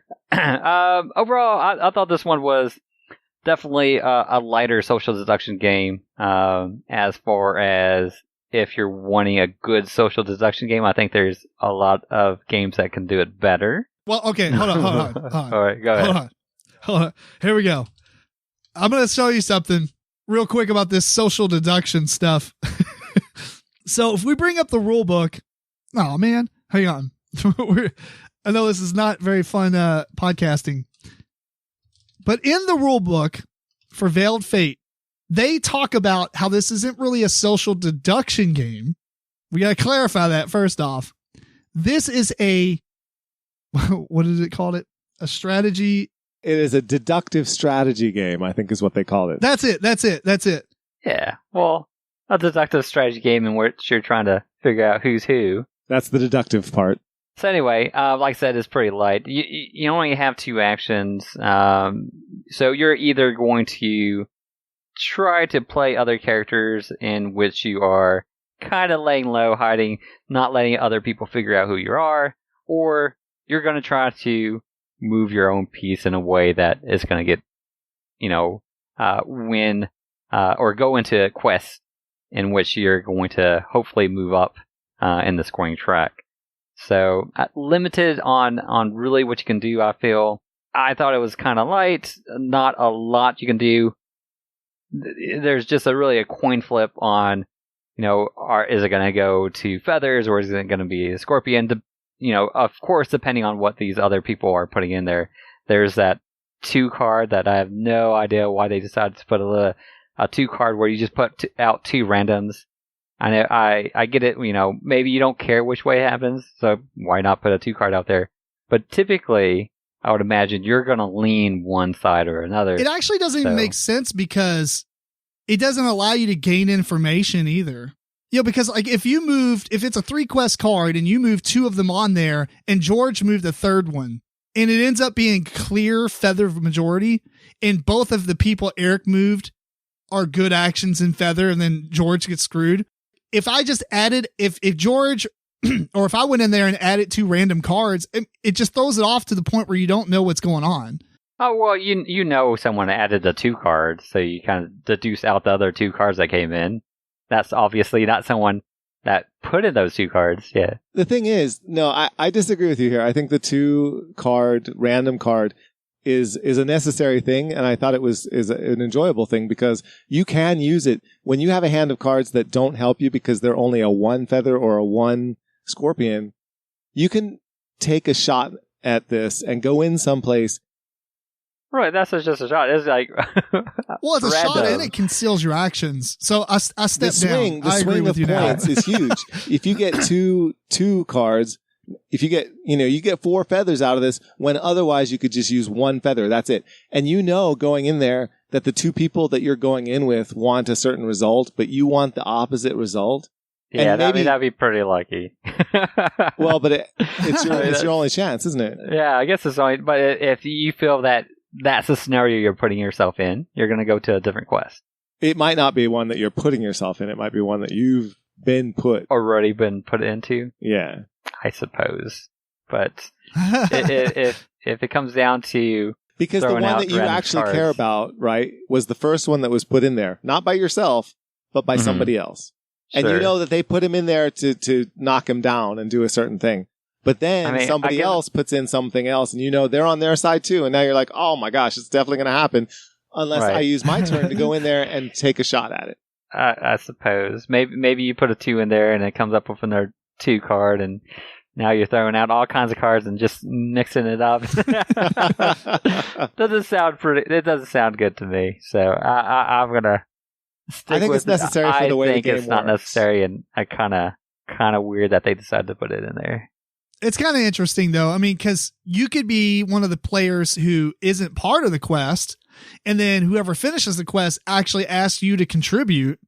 So you throw that times 2 in there just to throw stuff out there because maybe you're right. Maybe that's the only card you have. I mean, right. Yeah. That's not really fair. But maybe you have like all feathers and then a times 2, but you really want there's quite a bit of negatives on the scorpion side.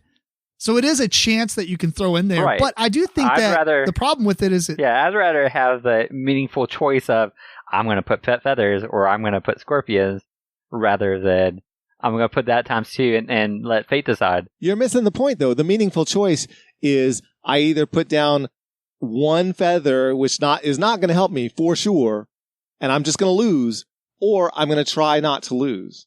That's my meaningful choice. But here's another way you can use that card is like what I was just saying. You and Eric are involved in this 3-person quest that you moved all the guys into. And then, or maybe you move one in a piece and somebody else moves the last one, but they don't want you all to add into there. So they ask me to throw a card in. I throw in a ×2 because now you and George gain no information from that. Because maybe you're thinking, well, Eric or this other person threw the ×2 in, but I did. But I know I threw the ×2 in. And if it's the only ×2 that comes up, yeah, like I see all the other cards that were revealed from you all. And so I divulge information from that, but you all can't. I suppose that's, that's the only that's like argument. Literally the only scenario. But to be honest with you, a lot of these spaces, the only real problem with it, I feel like it's almost too obvious in a lot of cases. What you're going for? In some cases, yeah. I won't say that all the time. Yeah, right. But here's how I would change it, and I would think it would be a better game for it. Possibly, I don't know. We haven't play tested it or tried it out, but instead of that ×2 card, if you can play one that would switch around all the cards, so you can go in there and like reverse the results, right? Yeah, turn all scorpions into feathers and vice versa. So you want the randomness to be even more. How do you know who put that in then? It would be one. Or is it just 3? If one flips out, it automatically flips the results like lowest wins? No, I would say it just flips the, all scorpions become feathers and vice versa. So like George said, you can go into something. What happens if there's 2? Does it reverse the reverse? Yes.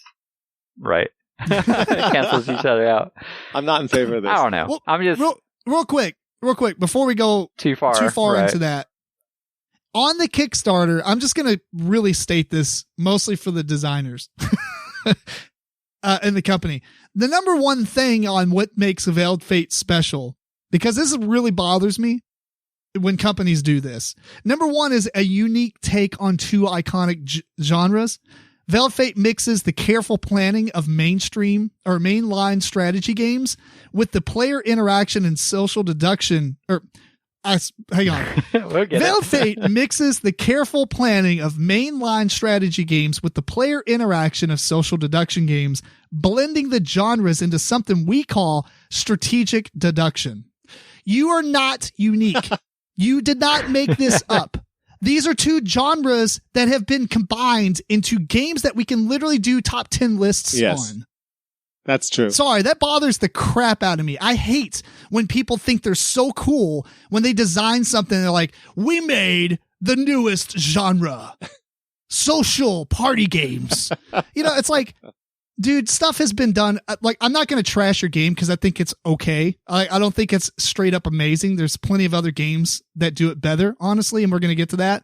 But I do not like when people think that they are unique in adding things together. I mean, you either didn't research or you don't play enough games. One of the 2. It's unfortunate. Sorry, I hate to be rude and mean, but dude, this is the most pet peeve thing I ever have. They can't be like, well, this has been done 1,000 times, but this is our take on it. I know, I get that. But like, I've ran into so many people. It's like, yeah, I'm designing a board game. Oh yeah, cool. That's cool. Tell me about it. Yeah, it's like this game. It's like the best power game. You use hexes and stuff. I was like, have you played Settlers Catan? Yeah, I play it all the time. Have you played Merchants and Marauders? No, what's that? Yeah. Exactly what you're trying to do, except you're adding Catan tiles. Like, seriously, like play other games and don't act like you're making something new. No one is pioneering the way, so to speak, with genres. People are blending things and taking things from other people, inspirations and such. But there's a lot of things out there. Like, I can name a couple of games that already do this that have been out for years. I mean, Rumble in the House and Rumble in the Dungeon is on the top of that. It's a $5 game. It's a $5 game. First off, we'll get to that. The thing where you're figuring out who people are has certainly been done many, many times. Yeah, was 1313 Dead End Drive of like early 2000s? Yes. I mean, sorry, but company. You're not unique. Yeah. But, anyway, the game itself, though, the quests in everything else you're doing, the city, everything is so just low as far as interest to me. Yeah, that's my complaint as well. It's cool, like the theme is cool, and I guess the design is cool, but there's nothing that makes it stand out. There's no story here really. It's play a bunch of cards, things will go up and down on a track, and at the end of the game, you'll find out who won, and that's cool, but yeah, you don't really feel like these are demigods. There's no real god powers. There's no god story. There's no god anything happening here, really. Yeah. Mm-hmm. And we'll give it to them. They're marketing the crap out of this. This thing has doing phenomenal marketing and skill. I mean, to take a game genre that has been done before, and there's plenty of games that do the same type of thing, and to basically market it in such a way that so many people flock to it's astonishing. Was impressive. And the price point that is at as well. Yeah. Yeah, the price point is absurd. I don't really judge the game based on the price point, but I will, for my recommendation, I will consider it. But so let's talk about a few more things of the game real quick. This is kind of a long review, but for me, I do like some of what's going on in this game. I just feel like everything is watered down compared to other games where the city actions are kind of meh, because a lot of the spaces on the city cards are blank. Right. So like you move a guy in the middle and it's like, get nothing. Yeah, I guess you can say that I'm moving them there. It could be my demigod that I move into the city just to move the city token and get nothing, because you're thinking, well, okay, he hates yellow. Actually, that's fine to move him in the middle. Now you have a easier way to get around. I mean, not really, because it takes 2 spaces to get to everything on the board, so you don't have to go through the middle. But you only get 2 actions in your turn. Right. Right. But the benefit there is that you can conceal your guy, because now you moved him into a city that does nothing for you. So now you're going to think I'm not yellow. But my point is, I'm not saying that it doesn't work in the game design. I'm saying that it's boring. Like, I don't want to conceal myself by doing boring things. More importantly, all the actions on the city tiles are very boring. Gain a point. Yes. Lose a point. Gain a card. Lose a card. I agree with you there. Yeah. And they have these titles that, like a tsunami happens and then it's like gain a point. It's oh, the quests. Yes, everything is like that. Especially the quests. Yes, they cast down the basilisk. Get a point. Yeah, lose a point. Flip a coin. Maybe you get a point. Flip a coin. Yeah, the flipping the coin thing, dude. No, like I like the best thing about the game are the end of era cards. Yeah, I thought that was the coolest thing about it. Like the fact that everybody gets to add in as many cards to the center, and then all those get shuffled up. That's really cool. And the fact that it has a tie reward built into it. I think the quests should actually have a tie reward, because if you tie, you flip this coin to decide, because it adds another feather or a scorpion. Right. I think all the quests should actually have a tiebreaker too. I guess, whatever. I don't like flipping coins in games though, but it just seems really lame to me, because it's a tie. Either that or just burn the quest. Nothing happens. Good job, guys. I mean, that would be really boring. Actually, don't do that. Yeah, maybe not. But there should be like a quest, like a tiebreaker result on all the quests as well. Not that it would be even more exciting, because what was going to get everybody gains a point. Everybody loses a point. Yeah, it's a long game for what you end up with. Like they actually, I think that the length is actually pretty good. Really? Like with repeated plays, I mean, because obviously you can't really judge it on 1 or 2 plays, but if you're familiar with the game and everybody's familiar with what to do and the strategies and stuff, this is easily an hour and a half. That is a long time for a game that basically comes down to, did you figure out who the other guy was? You didn't? Okay, well then. That's fair. Man. Although I will say that in the book, it's just like everybody flips their guys over, reveals who they are, and get whoever has the most points. We did it in the most dramatic fashion. I will say that we revealed, it's like you look at whoever's demigod tokens in last place, like say blue has got 1 point. All right, anybody got blue? Nope. All right, next up, who's got pink? Who's got red? You didn't win. Flip. You lost. And we kept going up until, it's just, I don't know, it's more awesome that way, because you reveal all the losers first, and then it comes down to like 2 people. Mm-hmm. And then it's like, I don't know.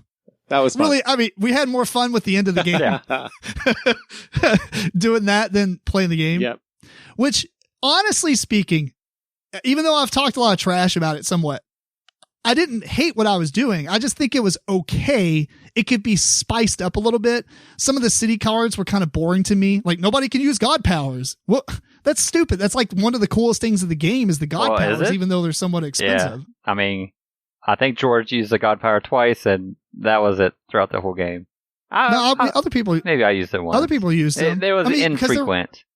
Right. They were infrequent, but I think that was our fault, not really the game's fault. I think that... But then again, you don't get 1,000 fake cards, right. So how could we? Mm-hmm. But I think, and my point is, I think that was one of the cooler aspects of the game, and also with the end of era cards. But more importantly, I just think that the game itself, maybe George is right. It might be a little bit long for the type of game that it is, but I think as you play it more and more, it'll drop down. Yeah. I don't necessarily think this is the best game of this genre that's not unique. Going back to what Eric said, it's really hard to recommend this game because the price point is kind of ridiculous. What is it? $85? 65 or $50. $50 for light, but you get as light as with like standees, right? And stuff. I don't know. It seems like more of a $30 game to me. I don't think the board needs to be 300 feet long. I mean, it's just like this huge board. It's like an overproduction of something simple. And I think that kind of detracts from it somewhat. But it probably helped it in getting sales. Kickstarter. Yeah. It does. Yeah. They did a good job with, production value, I think. Presentation is nice. Presentation stuff. I don't really care for the artwork with the gods and their little bitty heads and stuff, but I see some people like it. Yeah. Yeah, I think a lot of people are going to like it. I think, the people who don't play a lot of board games, and I don't mean this as a dig, but I think that it appeals to their mentality a lot. But then as people dive in, I think that there's so many, once they find other games that do the same thing this is doing, but better. With more options. I mean, and just for the record, I'm not saying 1313 Dead End Drive does this better. Actually, it's a crappy game. But I remember I didn't mind. There's some other games. No, it's pretty bad. I mean... One of the other ones that we have not actually played, but we own is Cursed Court that somebody was making a comparison to, and that one has done really well. So there's other games that actually do this. Rebel in the Dungeon, Rebel in the House, those are fantastic games. And you're right. They're not very long. They're 15, 20 minutes. Super good.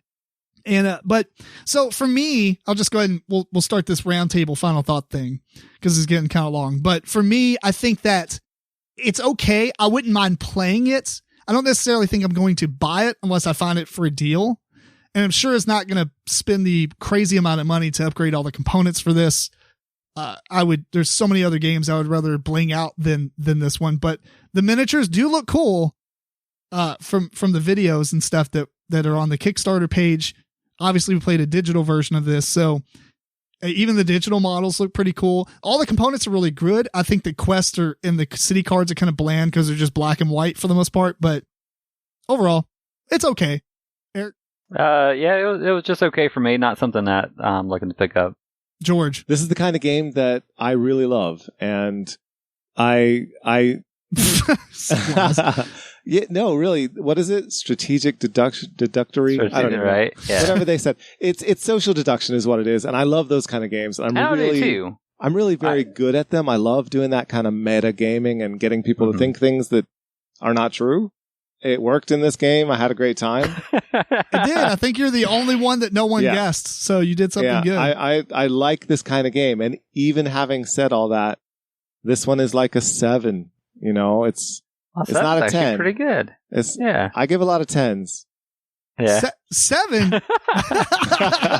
I would say 6.3, maybe. Well, lower 6, which honestly in the board game realm is pretty good. And I'm saying this is a pretty good game, and I would certainly play it again. That's good to hear. It doesn't break into the top social deduction games on my list at all. No, that's fair. But I wouldn't compare it against social deduction games either. There's not much social deductioning going on except for, he's green. Later on, it's like, I don't think he's green. It's not like you're actually trying to ask people what they did or trying to deduce, based on like social elements. It's not like Werewolf where, One Night Ultimate Werewolf where you're like, well, why'd you move that?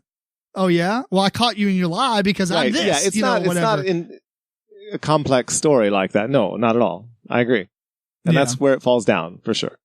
Mm-hmm. And you definitely can see who's ahead in the game. You can be like, oh, well, yellow's ahead. I'm going to smite yellow and try to bring him down.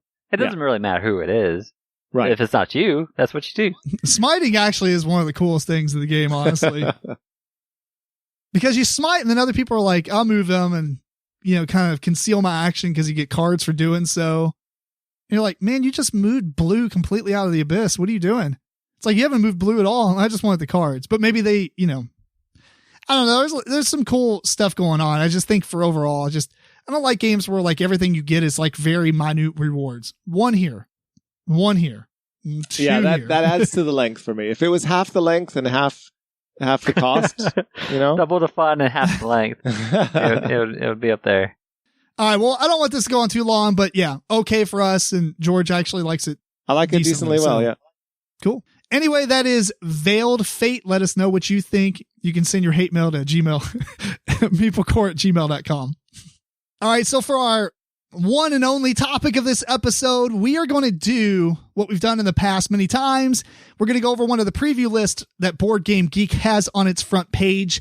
This one is actually for releases that are in September and October, and also for the Spiel online stuff. Some of these releases are released in Germany, so they won't be out into the States until later. Some of these releases are already out in the States because they came out like this month or whatever. Anyway, point is, these are games that have recently came out or are coming out, and the ones we're excited about. We each have 10 games that we're going to go over. That's only 30 games, which is a lot, but there's just under 500 titles on this list. This also includes expansions and things like that. So, also, but there's quite a bit of games. Included games that came out in 2017 and 2018, and randomly. Well, yeah, because some of these games are coming out in Germany and they've already been released in the States a few years back. So there's not as many of those. I don't know about you guys. If I knew a game was already out in the US, I kind of skipped it. Yeah. I didn't really add it onto this list. Also, no, that's pretty much the only requirement I think I had. I usually don't put a lot of expansions on this list, although there weren't that many expansions on this release list that I even cared about, actually. I kept my expansions for my honorable mention. That's fair. I don't even have an honorable mention. This isn't really a top 10 list. And I'll just say right up front that I did not include any roll and writes. I'm kind of sick and tired of them. And I also did not. A lot, so I included one. Seriously, I just eliminated a third of the list right there, and then and then also one shot escape room kind of detective games where you just go through and you do one thing and then you're done. It's like you play it one time and then you can't play it again. Those I also did not include, although I may enjoy some of them during the year. They're just not going to come into a list like this at all. All right. Well, then who wants to begin? Anybody? I'll begin. Do it. Go ahead, Tim. Now, I did, unlike previous lists that we go through on these preview lists, I actually put mine in some sort of top 10 order. So it's not like top 10 that I think are going to be the top 10 best games or not. But these are the top 10 that I'm most excited about. Granted, I did have maybe about 40 games that I narrowed the list down to. And then what I did from there is that was like straight judging the game by the small blurb that the preview list actually puts up, like a hand management game, blah, blah, blah, blah, blah. It's like one sentence or two sentences or maybe a paragraph. Yeah. So I narrowed it down to about 40. And then I took that list, opened them all in tabs, went through and cut off a bunch of them that I didn't care about real quick. And then some of the other ones I was like, I'll keep those. So I kind of did an elimination technique and then finally came out to 10 games, although there's probably 8 or 9 more that could have made the list. I just didn't have a lot of time to research them deeply. Right. But they didn't strike me as interesting as these games did on first glance. Out of the 500 or just under 500 games, I had 75 that I was interested in. Oh, wow. That's a lot. That's quite a bit. Yeah. What about you, Eric? No, I just went through them pretty quickly. and picked out some ones that caught my eye. Actually, I didn't even get 10. Well, I had 10. We kind of pared down. I got 9. You've got 9? I thought you had a 10th. No, you took my 10th. You're supposed to add another one. I got 9. I'll give you one. All right. George will take my number 10. Since he has an honorable mention, and we don't. All right, fair enough. All right, so my first game I'm going to talk about is called Ninja Catfoot and the Covert Action. This is coming out by Oink that's the Games. longest name. It should have just been called Ninja Catfoot. Right? But I don't know. Honestly, this game seems cool. I don't think it's going to be that great. But essentially, it comes with all these little straps that each player takes their cell phone, downloads an app. I don't know if it's necessarily like a balancing thing or it's just to detect speed, but you put the cell phone in this little strap on your wrist. That would be awkward. And you make this little... yeah, I guess if you got like a huge phone. Yeah. But there's like this like little circle that you put in the middle of the table and you put all these little tokens in. And the idea is you're supposed to be quick and grab a bunch of these tokens with the hand that has a cell phone. Like Catball? But I don't... like that game, yeah. And so you're grabbing these tokens, and then I don't know if you have a timer on the phone or if it seems like it's more gyroscopic, so you can't like move really quickly or like maybe you have to balance it's a motion sensor. You can't move too quickly or it goes off. Yeah, that's what it is. Can't move too quickly or it goes off, so you have to move real fast but slow. That doesn't make no sense.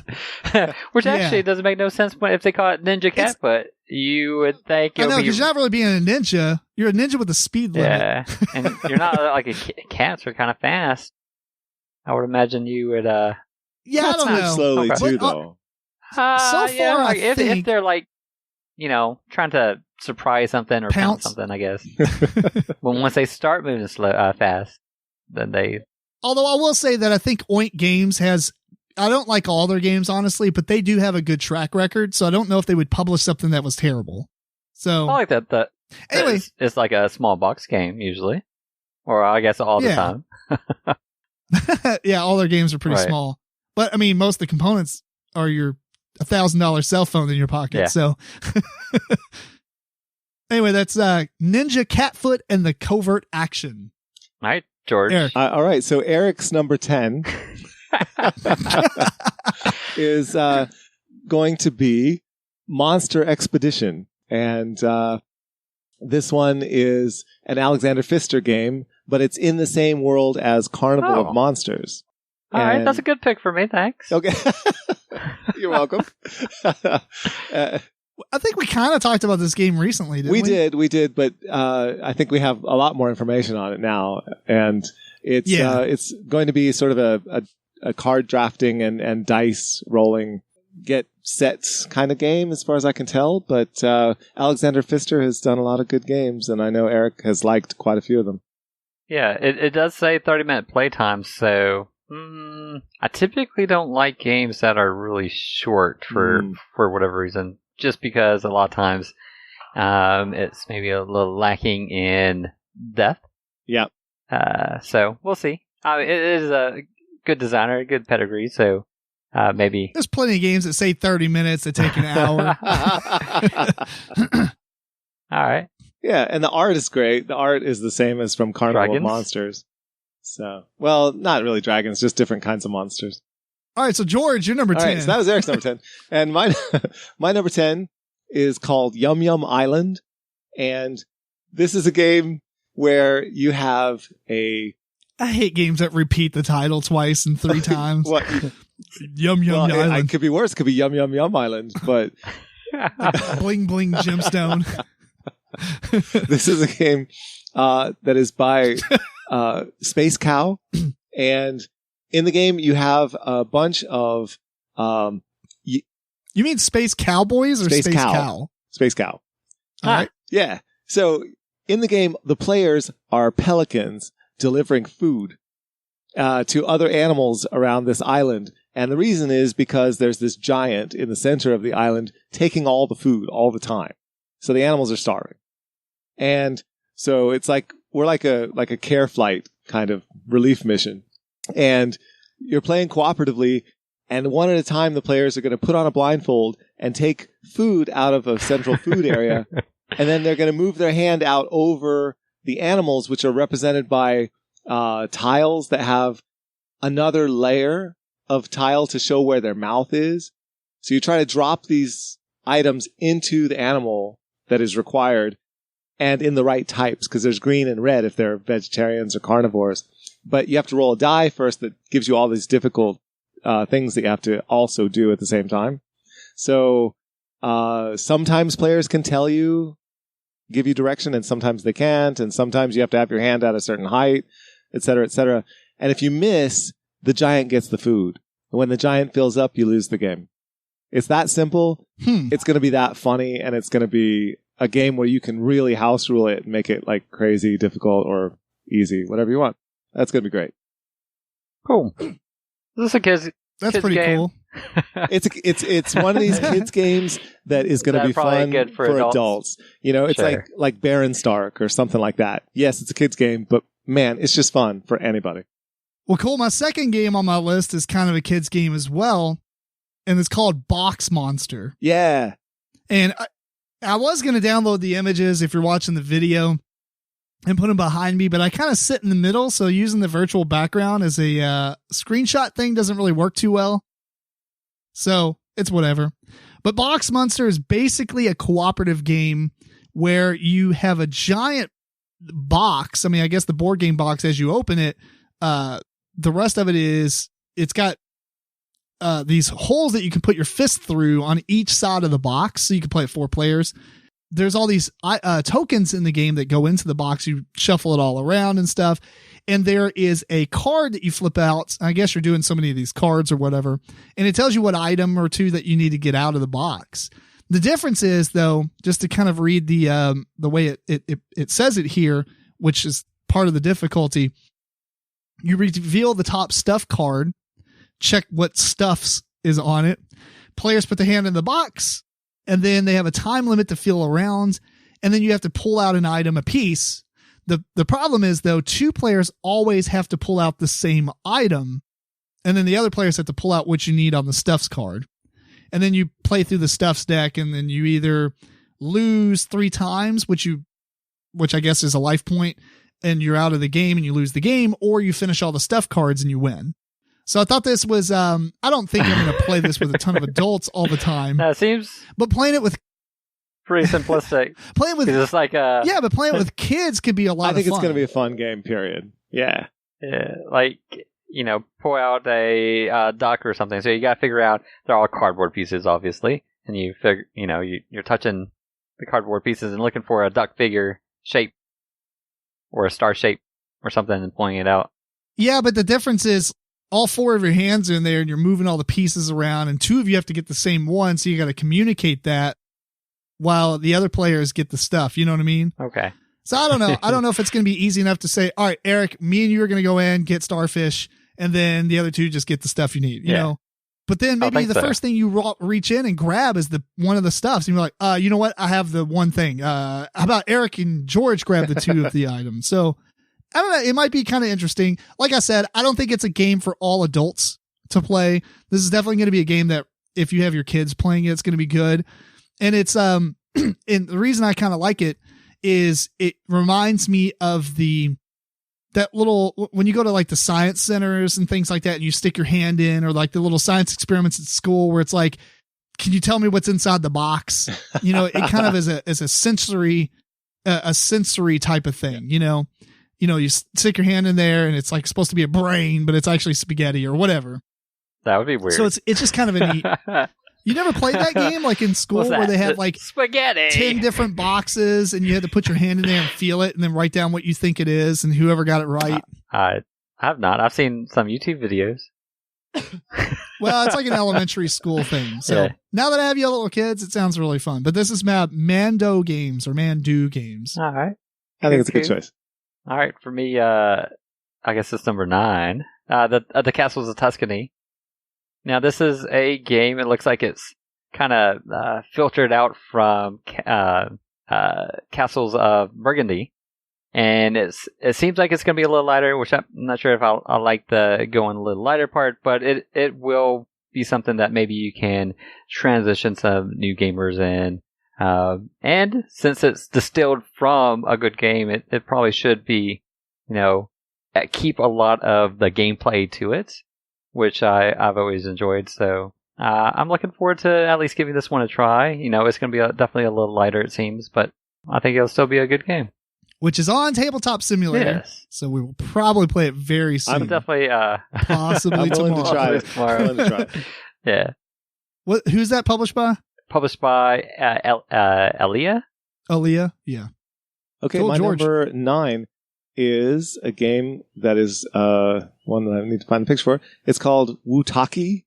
This is a worker placement game, and the theme of the game is there's this giant monster that has been angered by the local villagers, and now they have to appease it by sacrificing resources to the monster, which you can do, or you can play the game and let the whole village burn, because the monster is living inside this volcano, and it could erupt the volcano and come and just kill everyone that way.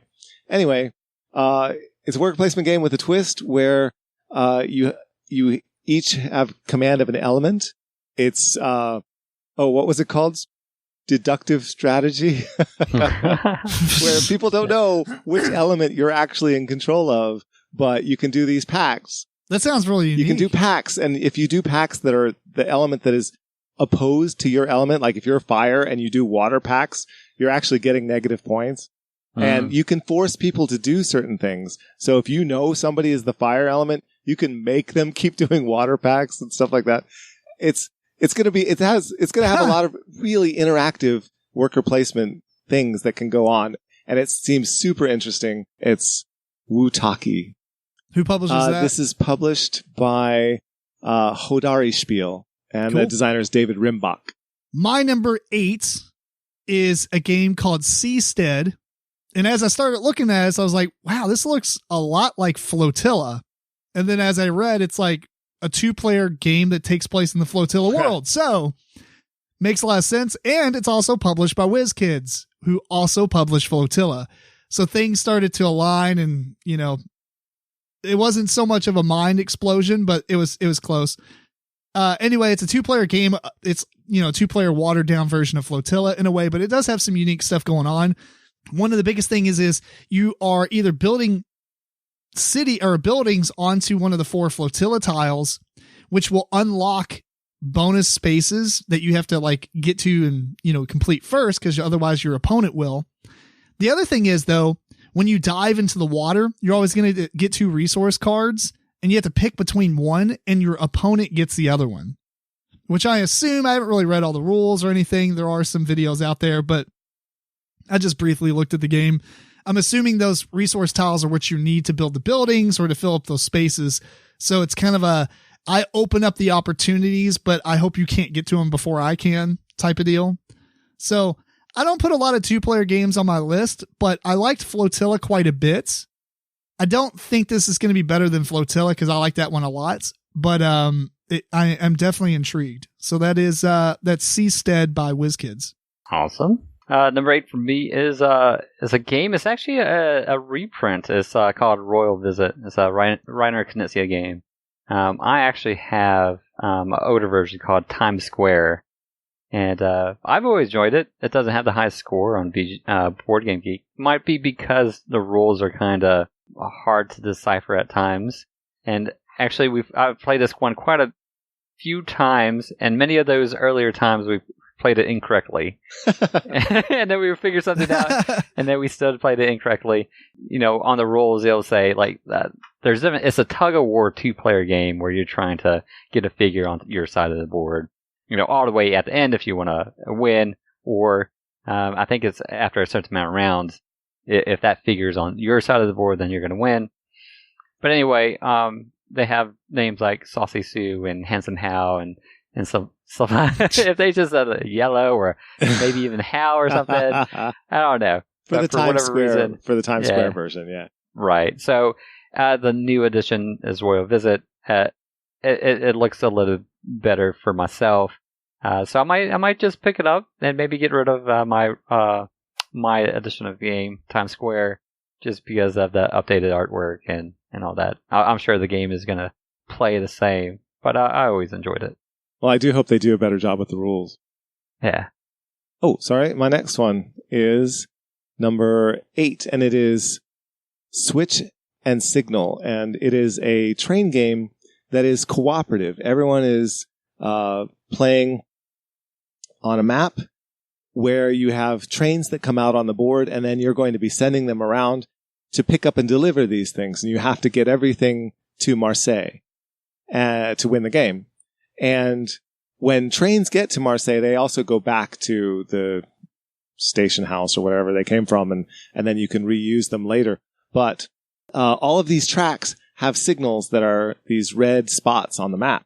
You can't go through them unless they're turned green by putting a green token onto them. And there are only so many green tokens, and they move around the map by playing cards. And the trains move by playing cards, and they move various numbers based on what kind of train they are.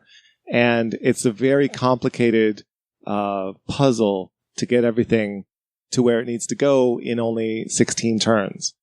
It is the only cooperative train move thing from point A to point B of this kind on this kind of Euro kind of train game map. There's Rail Pass, which is brilliant, which is a very different kind of game, but I'm really excited to try this one out. Yeah, it looks kind of cool. It doesn't look cooperative at first because you totally look at it and think typical train game, but that's I'm interesting. Excited for it. My number 7 is Small Samurai Empires, and this is being published by R&R Games.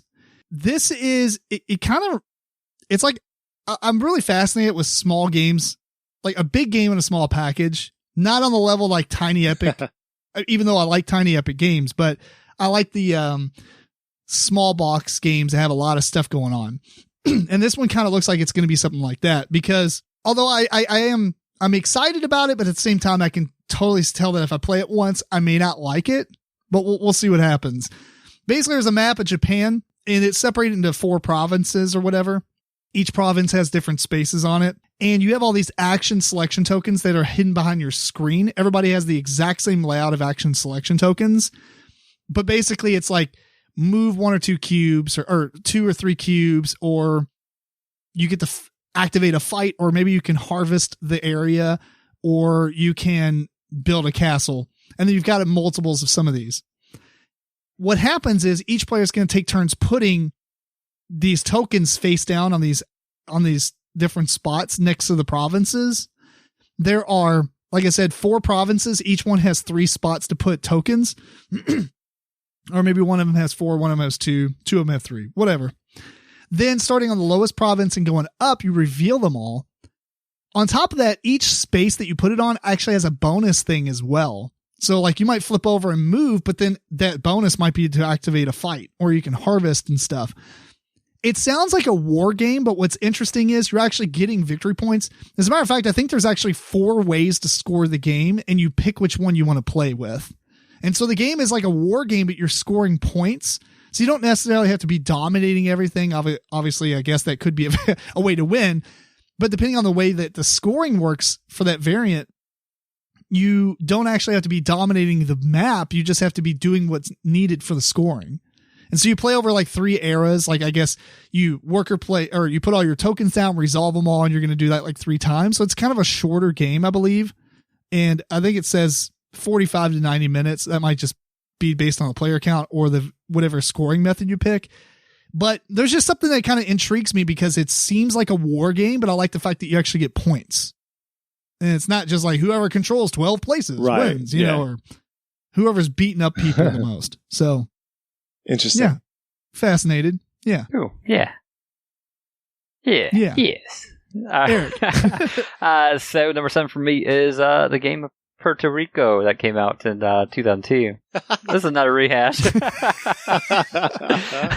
But if you missed the 2011 edition, the anniversary edition, that you can't really pick up anymore unless you want to show up some pretty big bucks, here's your a second chance at getting a revised big box basically edition of this game, where it already has the expansions and stuff in the box.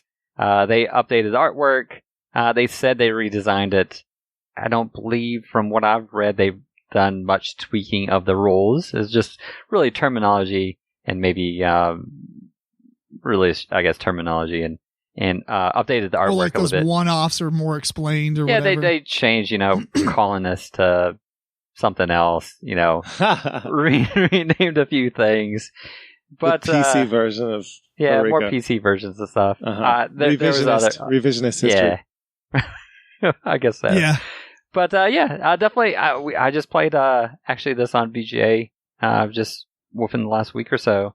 So definitely a game that still kind of holds the test of time, even though it's our anniversary game too, because that's the first game we played at Eric's house. And we used to play it once a year on whatever that date is, or on or around that like date. 3 times.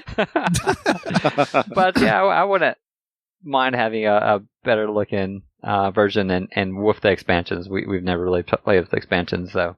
But it doesn't come with any new expansion. I don't think it comes with new expansions, just rehashes. Does it come with better than paper thin components? Hopefully.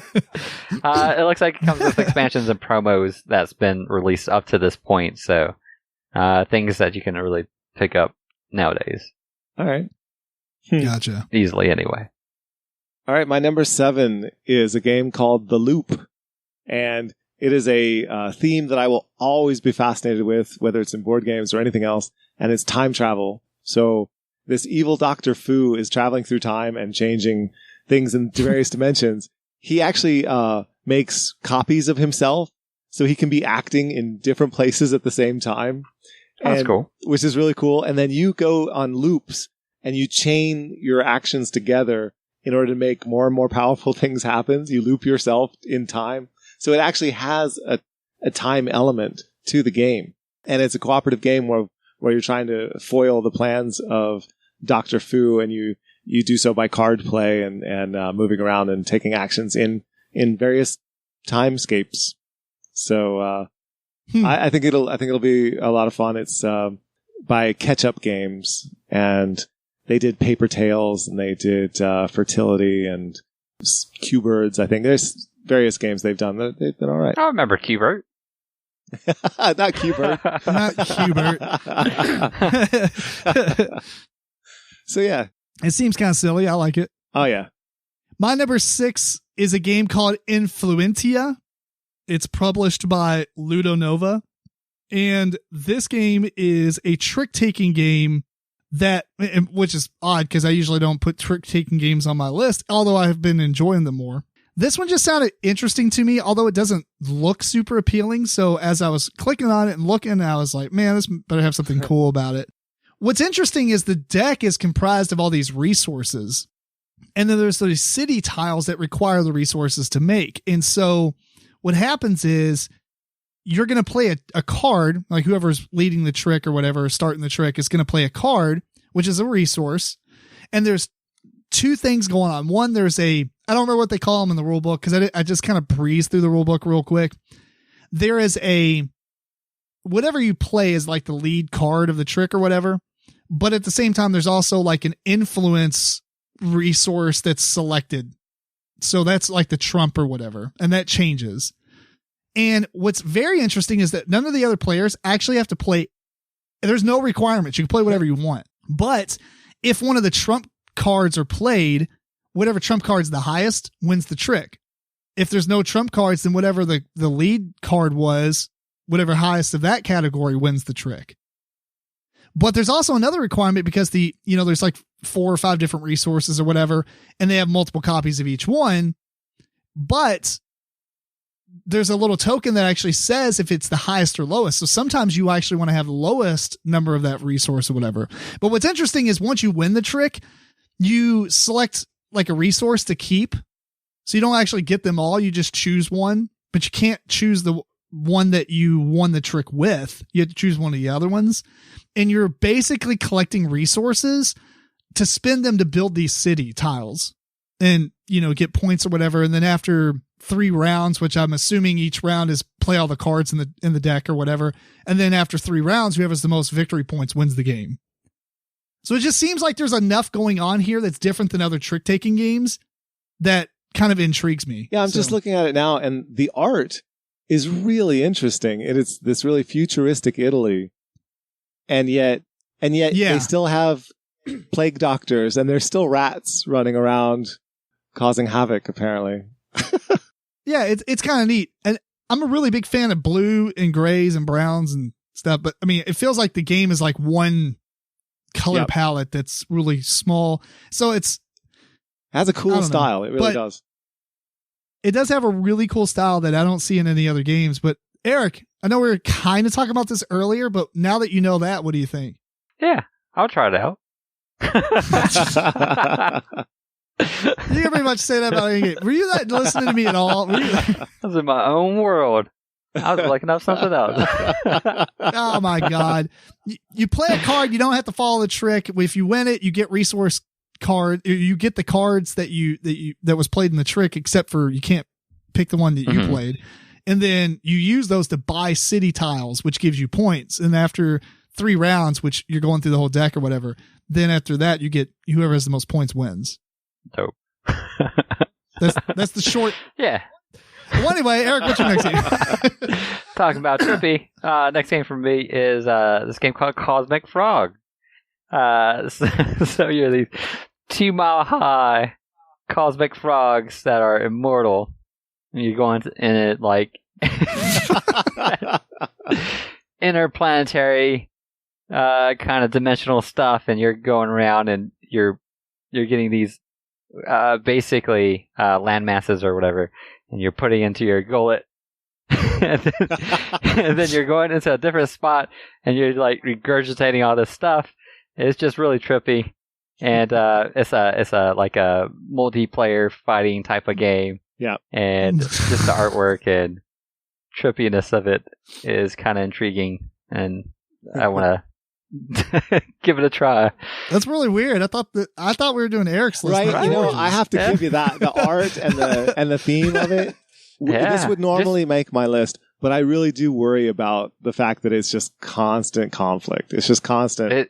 My frog stomps your frog, and you know, steals your stuff. Yeah, I want to take that your frog just got beat up, so now everybody's going to go jump on your frog. You know, it's going to be a mean reasons game. Why you might not go beat up on somebody that's kind of hurt or whatever. Okay, well, we'll see. We'll see how it works as a system, but I worry about it as a just pure like in your face, take your stuff kind of game. Yeah, just the theme of it, and and the gameplay, and how everything kind of works out. It just seems like somebody was on a LSD trip or something, and was like, "That would be so awesome." Somebody was licking some frogs. Yeah. All right. My number 6 is a game called Celtic, and this is a reworking of an older game that didn't have a broad release, and it's called Wonderland. And this is a game where everyone starts at a certain home base, and then there's all these tribes, all these Celtic tribes in spots around the board. And kind of like Ticket to Ride, you have cards that tell you if you can get one of your pieces on 2 of these spots, then you can turn this card in for this number of points, And so on your turn, you can take a stack of your pieces, any number that you like, and move them 2 spaces. So you decide how many you're going to move. And everybody else who had pieces in that spot with you can decide to tag along if they want. And they can decide how many are going to tag along with you. So this is the really interesting mechanism of moving and spreading out across the board. And if you get to the edges of the board, then there are these spots where you can get trade route cards. And at the end of the game, the number of trade route cards is going to score for points as well. And that's really all there is to the game. It's that simple. It's that gateway. And it's that pleasant, I think. It's going to be great. Yeah, that sounds pretty cool. Yeah. We're in the top 5 already. Here we go. Even though it's not a top 10 list. Right. My number 5 makes George really happy, and it's called Dwergar. Dwergar. Because he loves dwarves. Dwergar. The publisher for this is Grana. I totally lost my mind here. Oh, yeah. The game. So, the game. The game. I kind of watched some reviews. I quickly went through some reviews, so I don't know a lot about the game, but it looks pretty intriguing.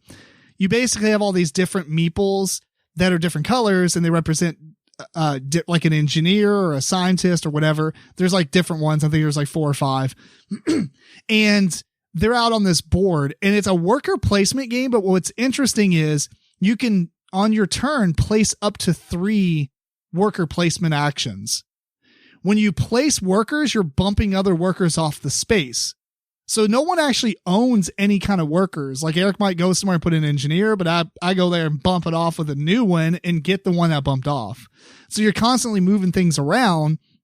You don't have 3 in the beginning. I think you get more as you play, because you might bump off a space that maybe gives you more or whatever.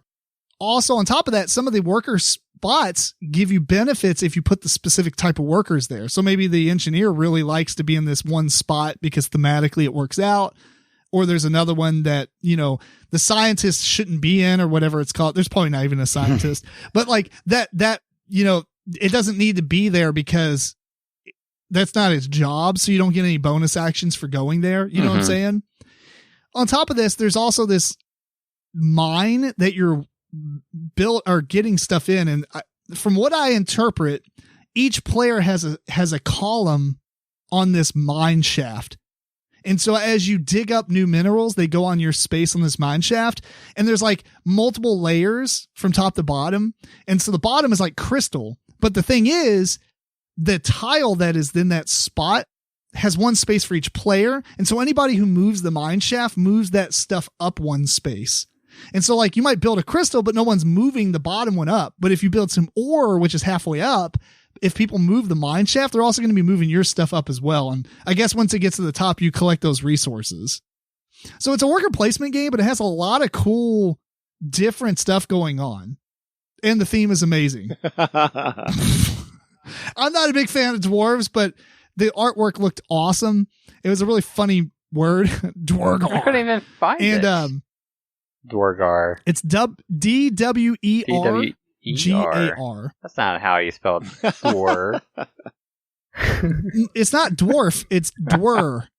Dwargar. So it's a pretty interesting kind of concept, and I think it's a different take on worker placement. So I'm kind of excited by it. All right. For me, is I'm guessing the only rolling right on our list, but it's a Super Skill Pinball 4K. This is by Jeff Engelstein and published by WizKids. So, like I said, it's a roll and write where you're going to be rolling these. I believe there's only 2 dice, and then you're going to choose between the 2 things that come up. If it's 2 and 5, you can choose that pinball. Starts from the top, it's going to come down, and you get to like bump them off bumpers. Once it gets down to your flipper, depending on the dice, you get to shoot it back up. I really like pinball, and from hearing reviews on other people that have played the game, they say that it's really thematic, and it kind of feels like you're playing pinball. You can get multi-ball, you can get different bonuses for basically filling out different spots on your player board on where you're going to go. I'm not sure if it has longevity. It does come with 4 different machines, I guess, or I guess they're really machines. 4 different games in the box. You start with this one that's pretty basic, and then there's other one that adds to the gameplay to it. Once you've kind of played through it, and it doesn't give you a lot of different options because, like I said, I think it's just 2 dice, and you're picking one of the 2. And if you're playing it with multiple people, I'm not sure on how it will come into effect where you're just not doing the same thing.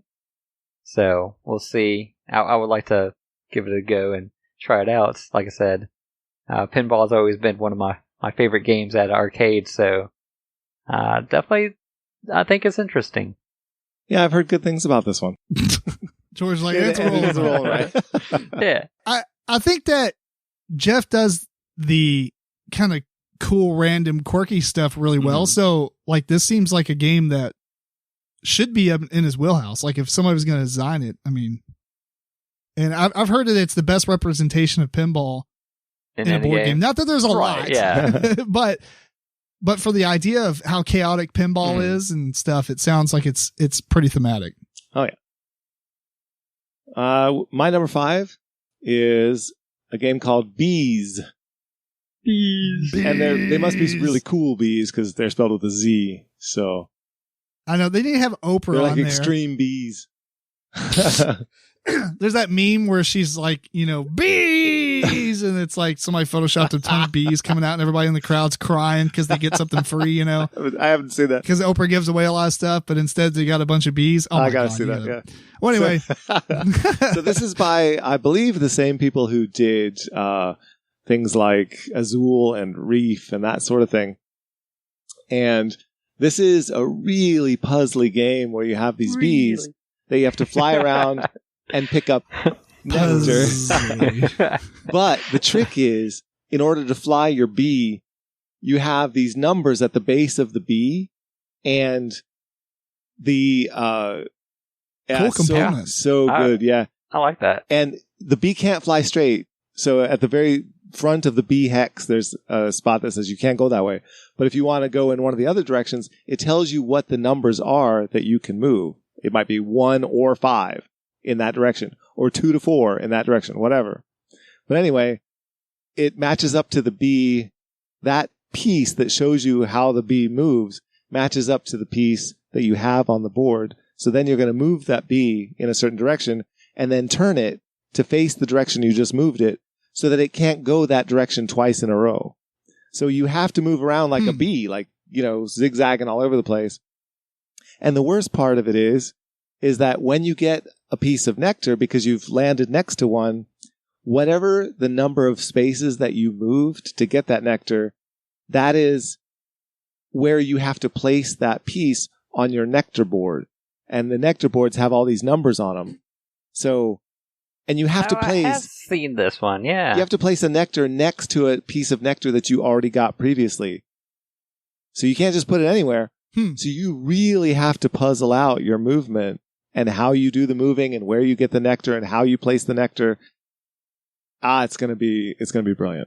That sounds pretty cool. I like the puzzly aspect about it. How many players is it? It goes 2 to 4. Yeah. Nice. All right, Eric, you should totally look this game up as I talk about it, because I really think this is going to be a game that you and I are going to enjoy. It's called Praga Kaput Regni. Good luck. Right. I don't know. I need a better name. I found it. Praga Kaput. Did you find it? Yeah.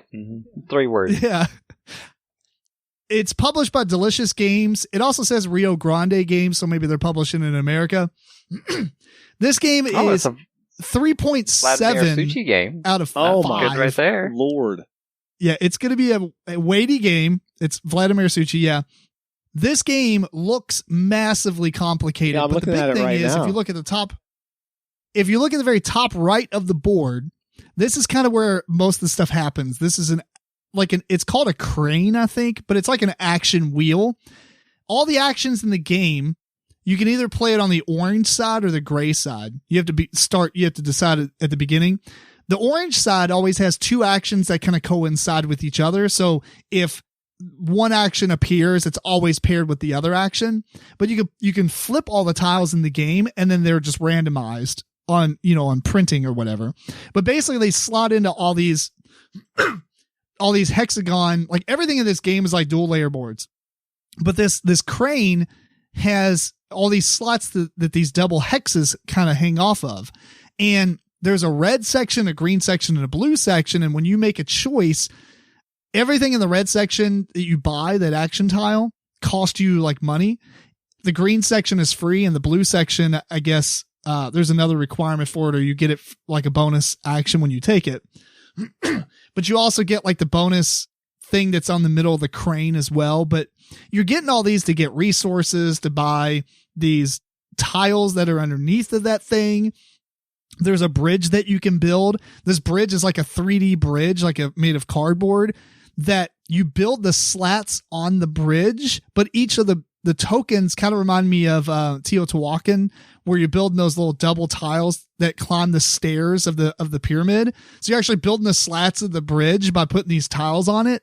And then there's like these chessboard looking things at the top left of the board that you're moving up on. They're printed on the board, but they're also like this staircase 3D cardboard model that you put there as well. That's the only part I don't know if I'm going to like, because it looks like you have to kind of build it every time you play it. It doesn't look like it's something that's going to fit in the box. It's printed on the board, so you don't really have to.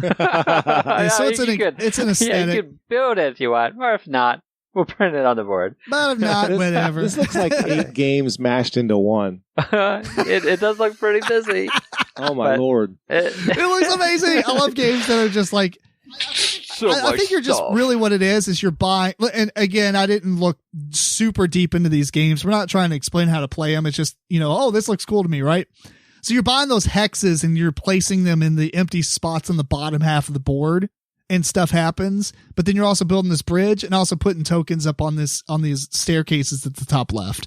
And the top right is just how you select the actions that you're doing. So it sounds like there's a lot going on, but I don't necessarily think there's a lot going on from what from what it looks like. And I've seen the board. Oh man, yeah, it's pretty busy. Take a look, people. I don't care. I'll say it's going to be good, but I'm going to say there's a lot going on. You guys are going to have a great time with it. Yeah. Oh yeah. I'm definitely. That's up my alley. Let's see. I'm clicking the rule book here because I didn't actually open it. I'm going to see how many pages this thing actually is. It comes zipped. That's 4 pages. When it comes up as a zip file, this rule book must be rather large. So rulebook wise, it looks like, I don't know why I can't make this bigger, but that's fine. Maybe it has lots and lots of illustrations and examples. Apparently I don't know how to control computers, and I work on them every day. It looks like there's, maybe 15 pages, 16. Oh, yeah, not too bad. I mean, if you count out the glossary of like stuff that's going on in the history, there's 16 pages, and that includes like the setup and the other stuff. So yeah, not too bad. Anyway, that is Pragna Caput Regni. They could have worked on the name, but the game itself looks good. I don't know if maybe they'll translate that to English or something. I don't know. It's probably a town or something. Well, it is. It's Prague. There you go. See? George, our culturally diverse person here. Well, all right. Is that the full name of the city or something, or is that just like other words? I don't know what kaput is. Regni is like the king, isn't it? Something like that. I'll go for what you say. Well, Eric, right. You go ahead and do your next game while I try to figure out the meaning translation. Gotcha. So I'm gonna go down like 3 notches to my game, which is Cloud City. It's a Phil Walker Harding game. I found it. Oh, go ahead. Prague, capital of the kingdom. Capital of the kingdom. Wow. Well, that's all right. All right. That's cool. So Cloud City, Phil Walker Harding. He made games like Imhotep and Gizmos and Cacao. More lighter fare. So this one has.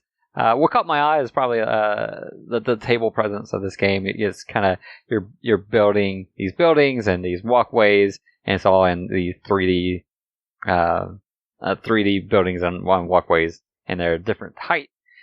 And I just think it's a tile laying building game, and I kind of enjoy those. So this one's kind of the lighter fare, and wouldn't mind giving it a go. Sweet. I looked into this when I had it open as a tab. I just skipped it because I found the other ones, but short list for me. My number 4 is a game called Durian, and this is by, I think, Oink Games. And another Oink game. It's another Oink game, yeah. And this one has the players trying to fulfill fruit orders, and the manager of the shop that you work in is a gorilla with a really bad temper. And so you don't want to mess up the order because he'll let you have it. And you're working together. It's a cooperative game, and you can see everybody's cards except your own. So you can kind of look around and see what fruit is out there, and then orders are coming in. And it's a push your luck, because at a certain point, you have to decide to stop. No more orders because we can't handle it. But you don't know what is in front of you, so maybe you can handle things that you don't think you can handle. You know, it's that kind of game.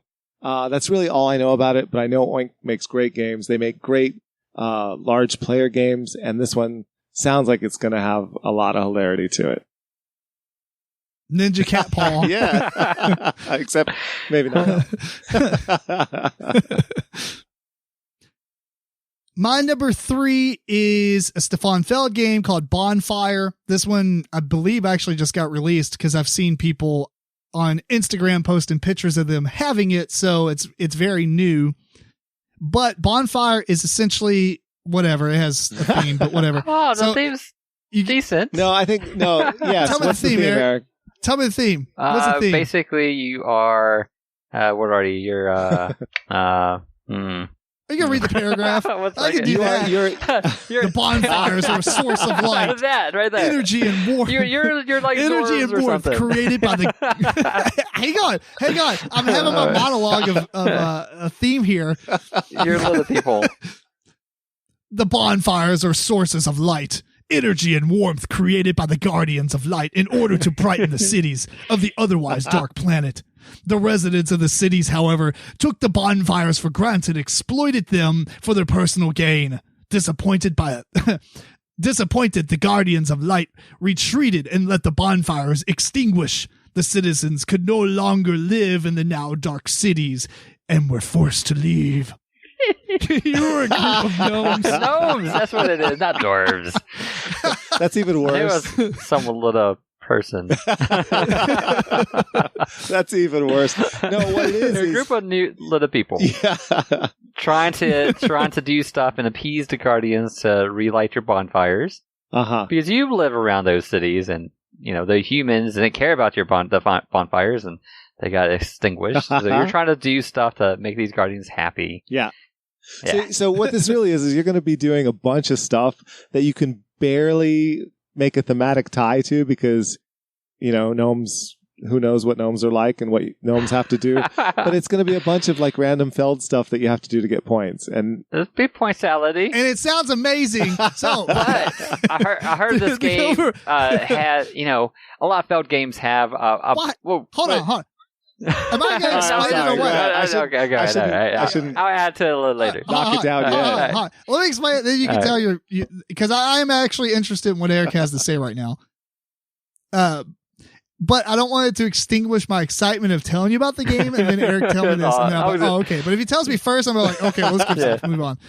But you have a player board in which you have these action tiles, and the action tiles, it's not like Tetronimo pieces or whatever, but they're like 3 tiles in a row, and you're placing them on this board in front of you. So there's a little bit limited of where you place them. But when you do this, you actually get those actions as tiles in front of you, and you do those actions or whatnot. There's 7 actions in the game. I'm not going to go over everything, but essentially you have this half circle player board that one of the actions allow you to expand your path, which goes around the outside of your player board. You need to do this because now you got another main board where you move this ship around to these different islands to collect stuff. A lot of these are like kind of like, I guess, achievements in a way because they have requirements in order to pick them up. But there's also these guardians along the outsides of this map that you can collect, and they go on your path, and you need to move them up this path. Well, you also have these bonfires that are near the path that you have to get a portal tile from another place to unlock the portal to be able to move. So you move the guardians around this path, and then they move down into where the bonfire is to become a guardian. But you have to, first off, light the bonfire and have a portal. And when you move a guy down there, they sit on this little throne thing. And I'm so lost. But there's also, yeah.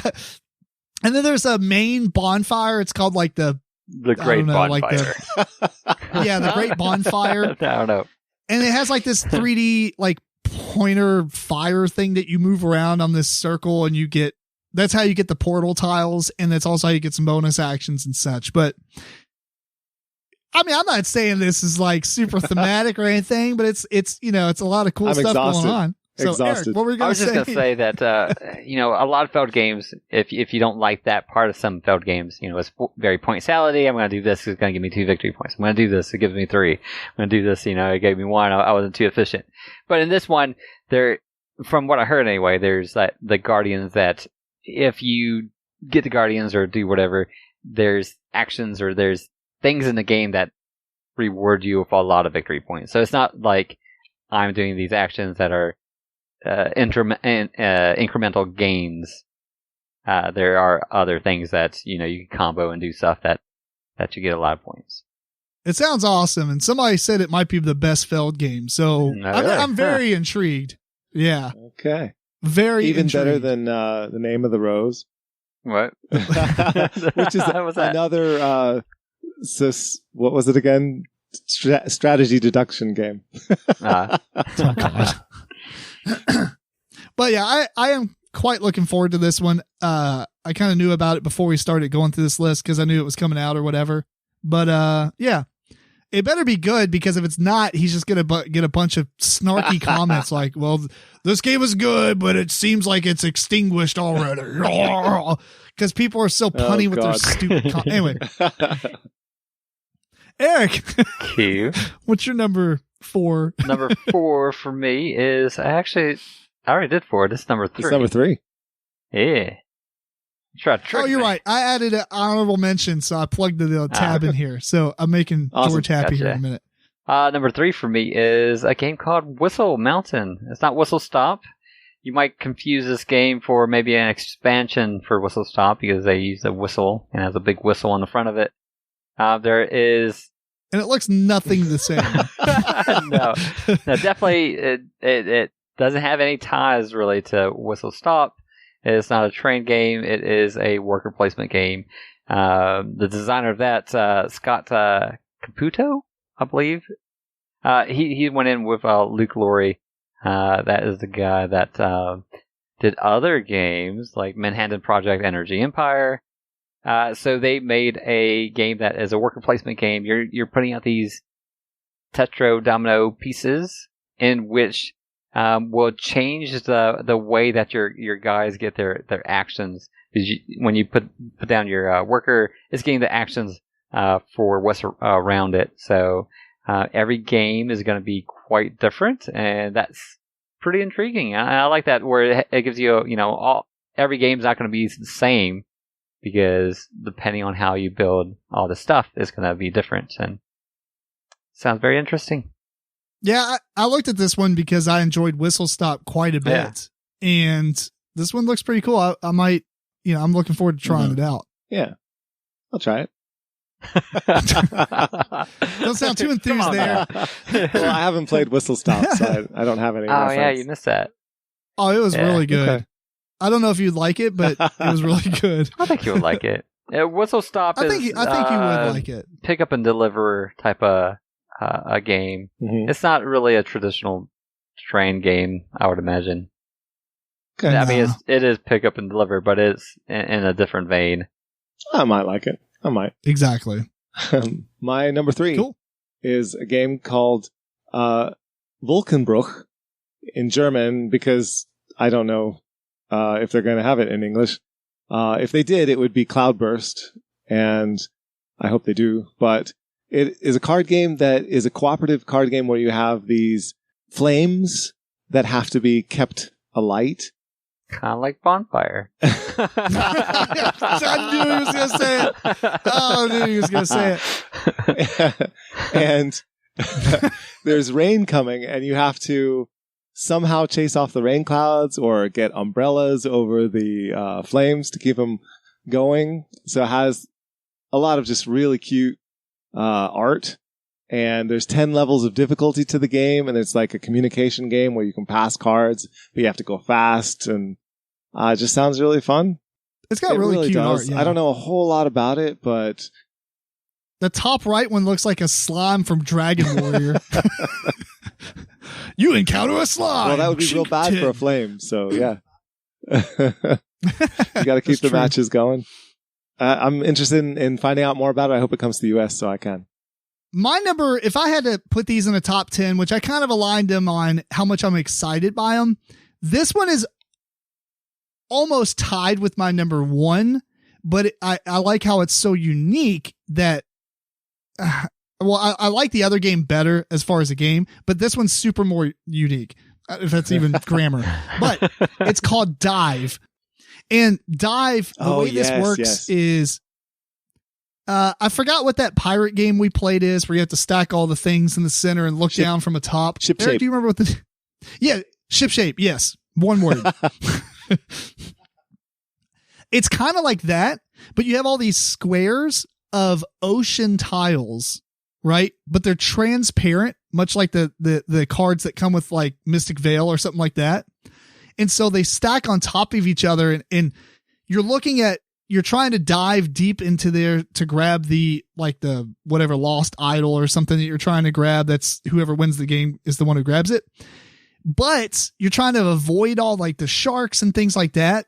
And so as these transparent cards are on top of each other, stuff gets cloudy as you're looking, because the deeper it is, it's hard to see down there. And it's like an action programming type of game, because I guess you have to guess, how maybe the shark, is it on the third or fourth card, and you've got some programming that you have to do. Bid air. You have these 5 air tiles, and they're like valued 1 through 5.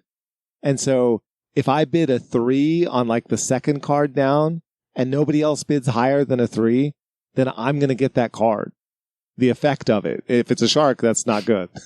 Mm-hmm. But if it's something good, then I'll get it, So you have to sort of outguess everybody and bid your pieces in the right places as you go. Dude, I don't know, but this game, I like ship shape and the idea of looking at above an airplane view and kind of guessing but this takes it to the next level with all the transparent cards. The cards are stacked up. I'm really excited about this game too, so I'm happy to talk about it. They're stacked up inside this holder, and it's designed so you can take your cell phone and turn the light on your cell phone and then push it underneath to shine up light from underneath to help you figure it out. Oh, it's that's so cool. Fantastic. You looked into this a lot more than I did. I just saw pictures and got excited. Because the art is gorgeous, Yeah. Well, looks good. Dude, I would say that I'm more excited about this game than my number 1, although I think my number 1's going to be a really, really awesome game. So that's why I put that one number 1. But this is fantastic looking. Yeah. Oh my gosh. I will absolutely buy this unless people do reviews and trash it ahead of time. Yeah.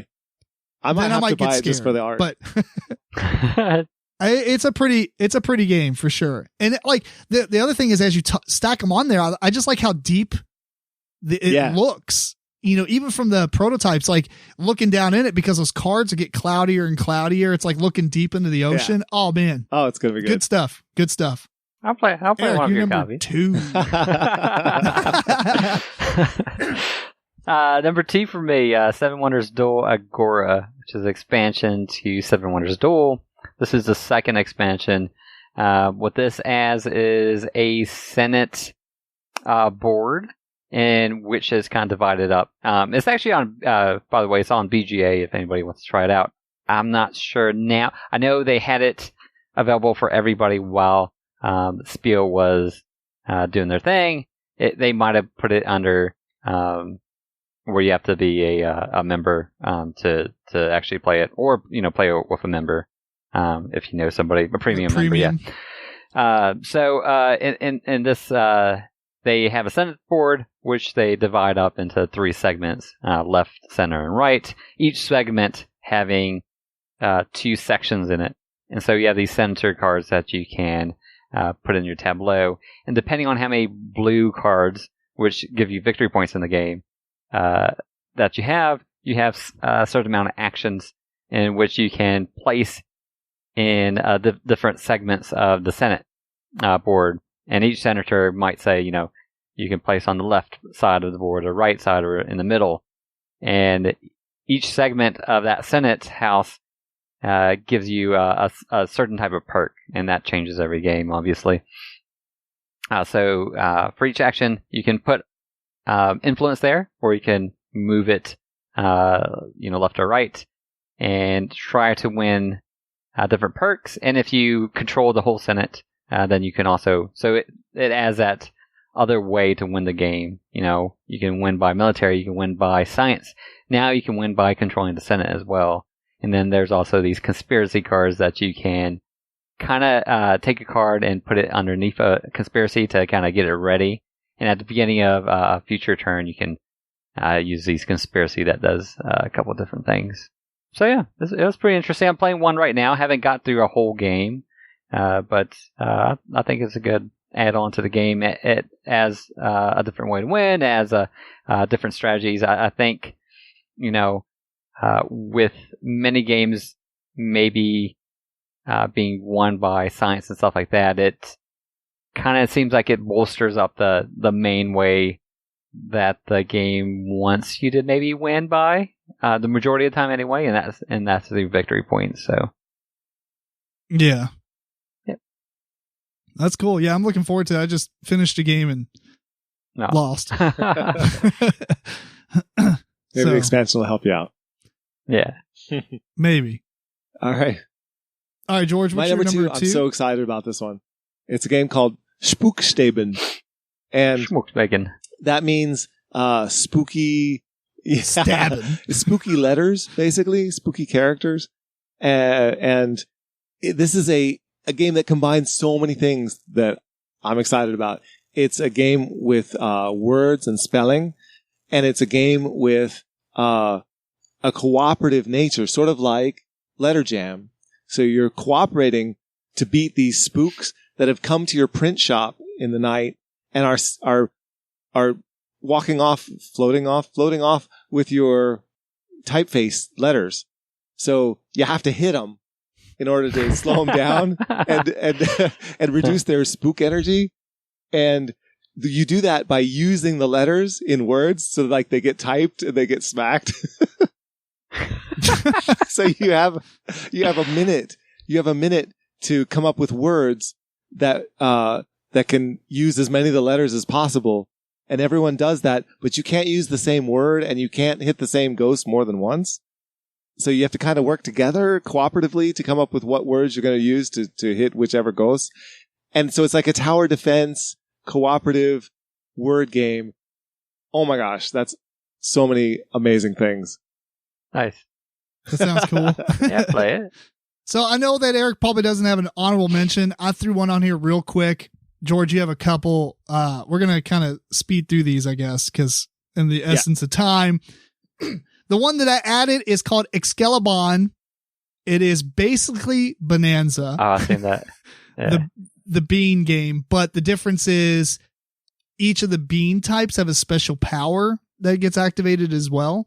So it basically is exactly Bonanza with a little bit of like a mini expansion built into it. I like Bonanza, So yeah, I like Bonanza too. I don't know if you would. It seems kind of silly to me that you would come out with another version that had more stuff to There's it. No, all kinds of versions of Bonanza. I haven't played any of them, but there's quite a few. Yeah, but there's different versions, but this is basically Bonanza with a small expansion built in. So I'm like, if you bought this, would you need to keep Bonanza? I would imagine not. Well, we'll see, but it's Excalibon. There's Eric, you are skipping you. All right, I'll do one for Eric. George? So, Eric's honorable mention is an honorable mention because it is. You did good on my number 10. Right? All right. This is because it's an expansion to a game and not a full game, itself, which is why you chose it as an honorable mention, regardless of the fact that you had all those other expansions. So, so this one is Tobago Volcano. What this adds is a volcano to add to the game of Tobago. And when people give clues, you can use a volcano card to just blow that clue up and like it's gone. It didn't exist. Have we played Tobago, but we haven't played, is it Tobago? Tobago? I don't know. Anyway, you say tomato. Tomato? I think I don't think I've played it. How do you spell it? Tobago? No, I haven't it's so played good. it. It's a deduction game where you figure out where the treasure is as you go because you're playing cards and other people are playing cards and it'll say it's within so many spaces of a tree and that narrows it down on the board, right? And then it's within so many spaces of water or whatever. Anyway, but now you can blow those cards up and sort of change how things work because now when you do that, lava's going to come out on the island and just like cover stuff up and I don't know. It sounds amazing. So I'm not sure exactly how it works, but anything that changes up Tobago, one of my favorite deduction games, is going to be brilliant. Dope. Cool. And what's your honorable mention? And then my honorable mention, that was Eric's. I almost forgot. So my honorable mention is also an expansion. We think alike, Eric. And this one is Captain Silver expansion for Treasure Island.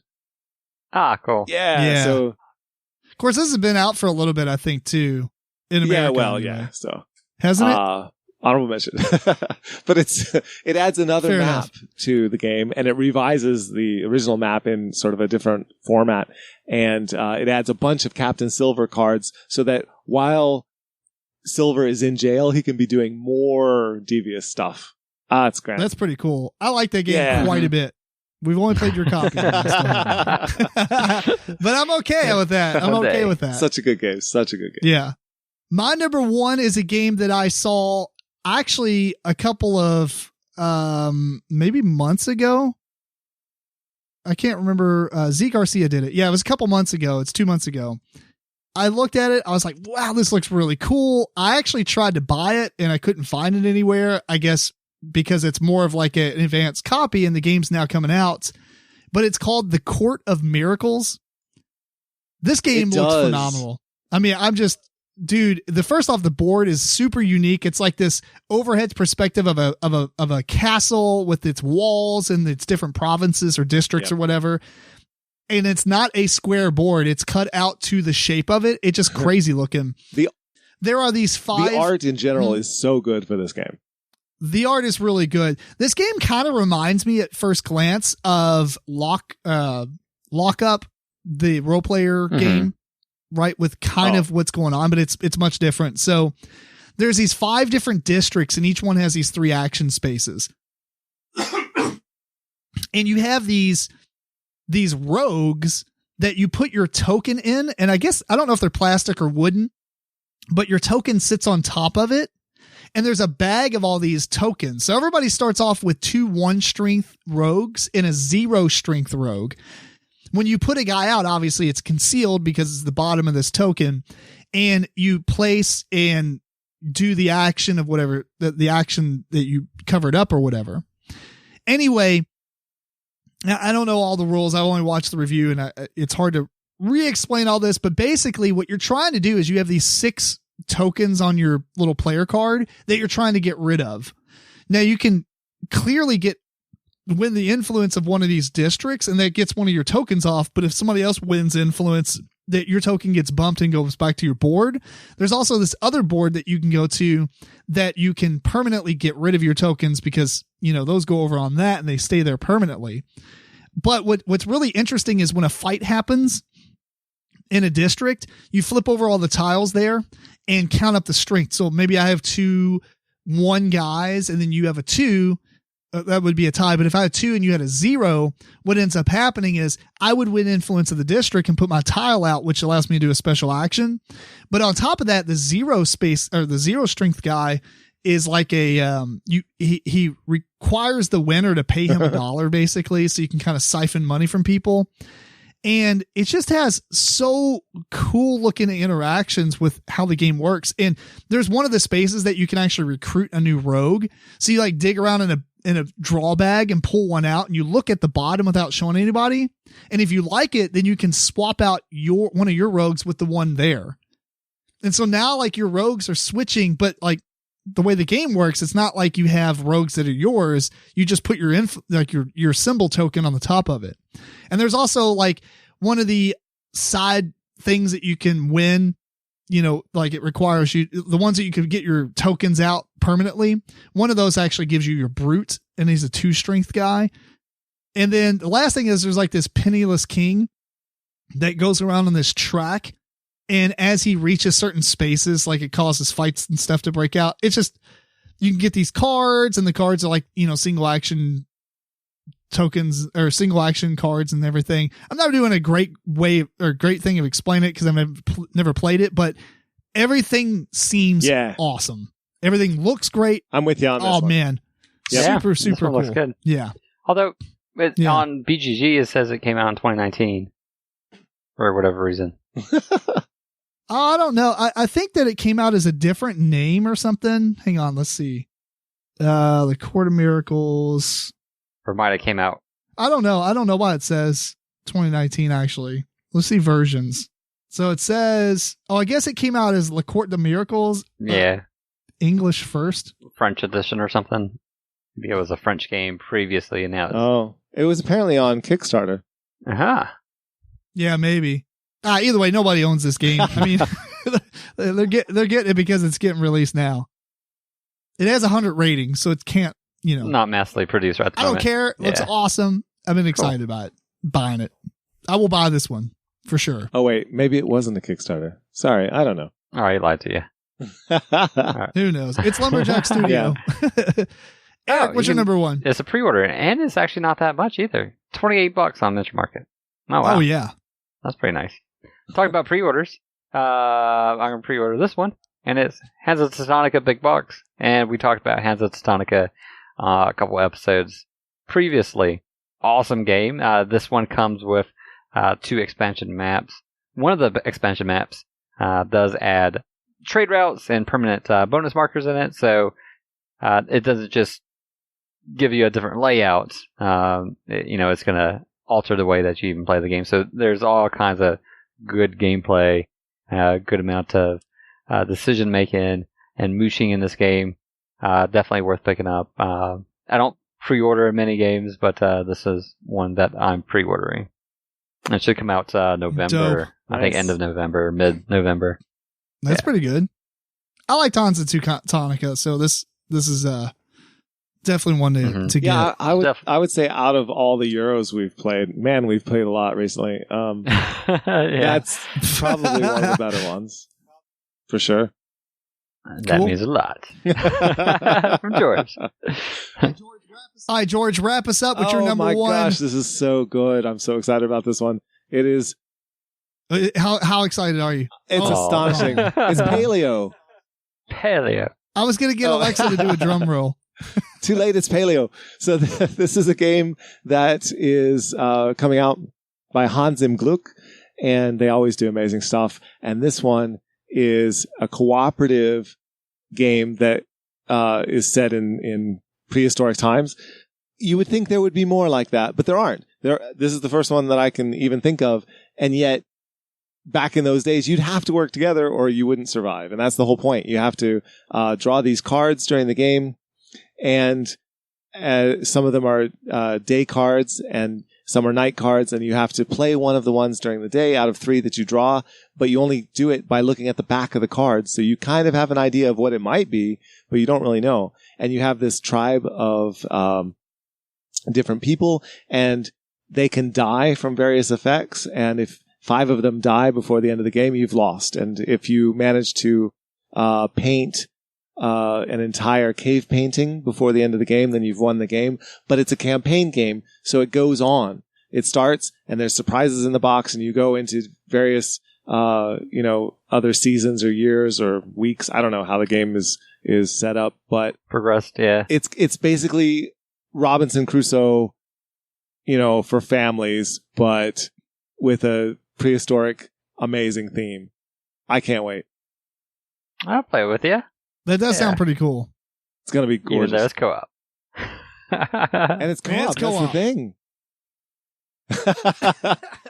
Actually, that you said it has like some kind of campaign thing, I'm more intrigued. But if it was just like a co-op where you just play one game, or no, no, there's more to it. Not that it wouldn't be bad. Yeah. It wouldn't. We had that conversation before the podcast where I was saying I like the co-op games where there's like a continuation thing. I don't like. I'm not so intrigued on buying co-ops where you play it one time. Yeah. Yeah, because once you beat it and you win, I kind of feel like I solved the puzzle. Right, but this is done. Then you got to beat it on level hell mode, nightmare mode.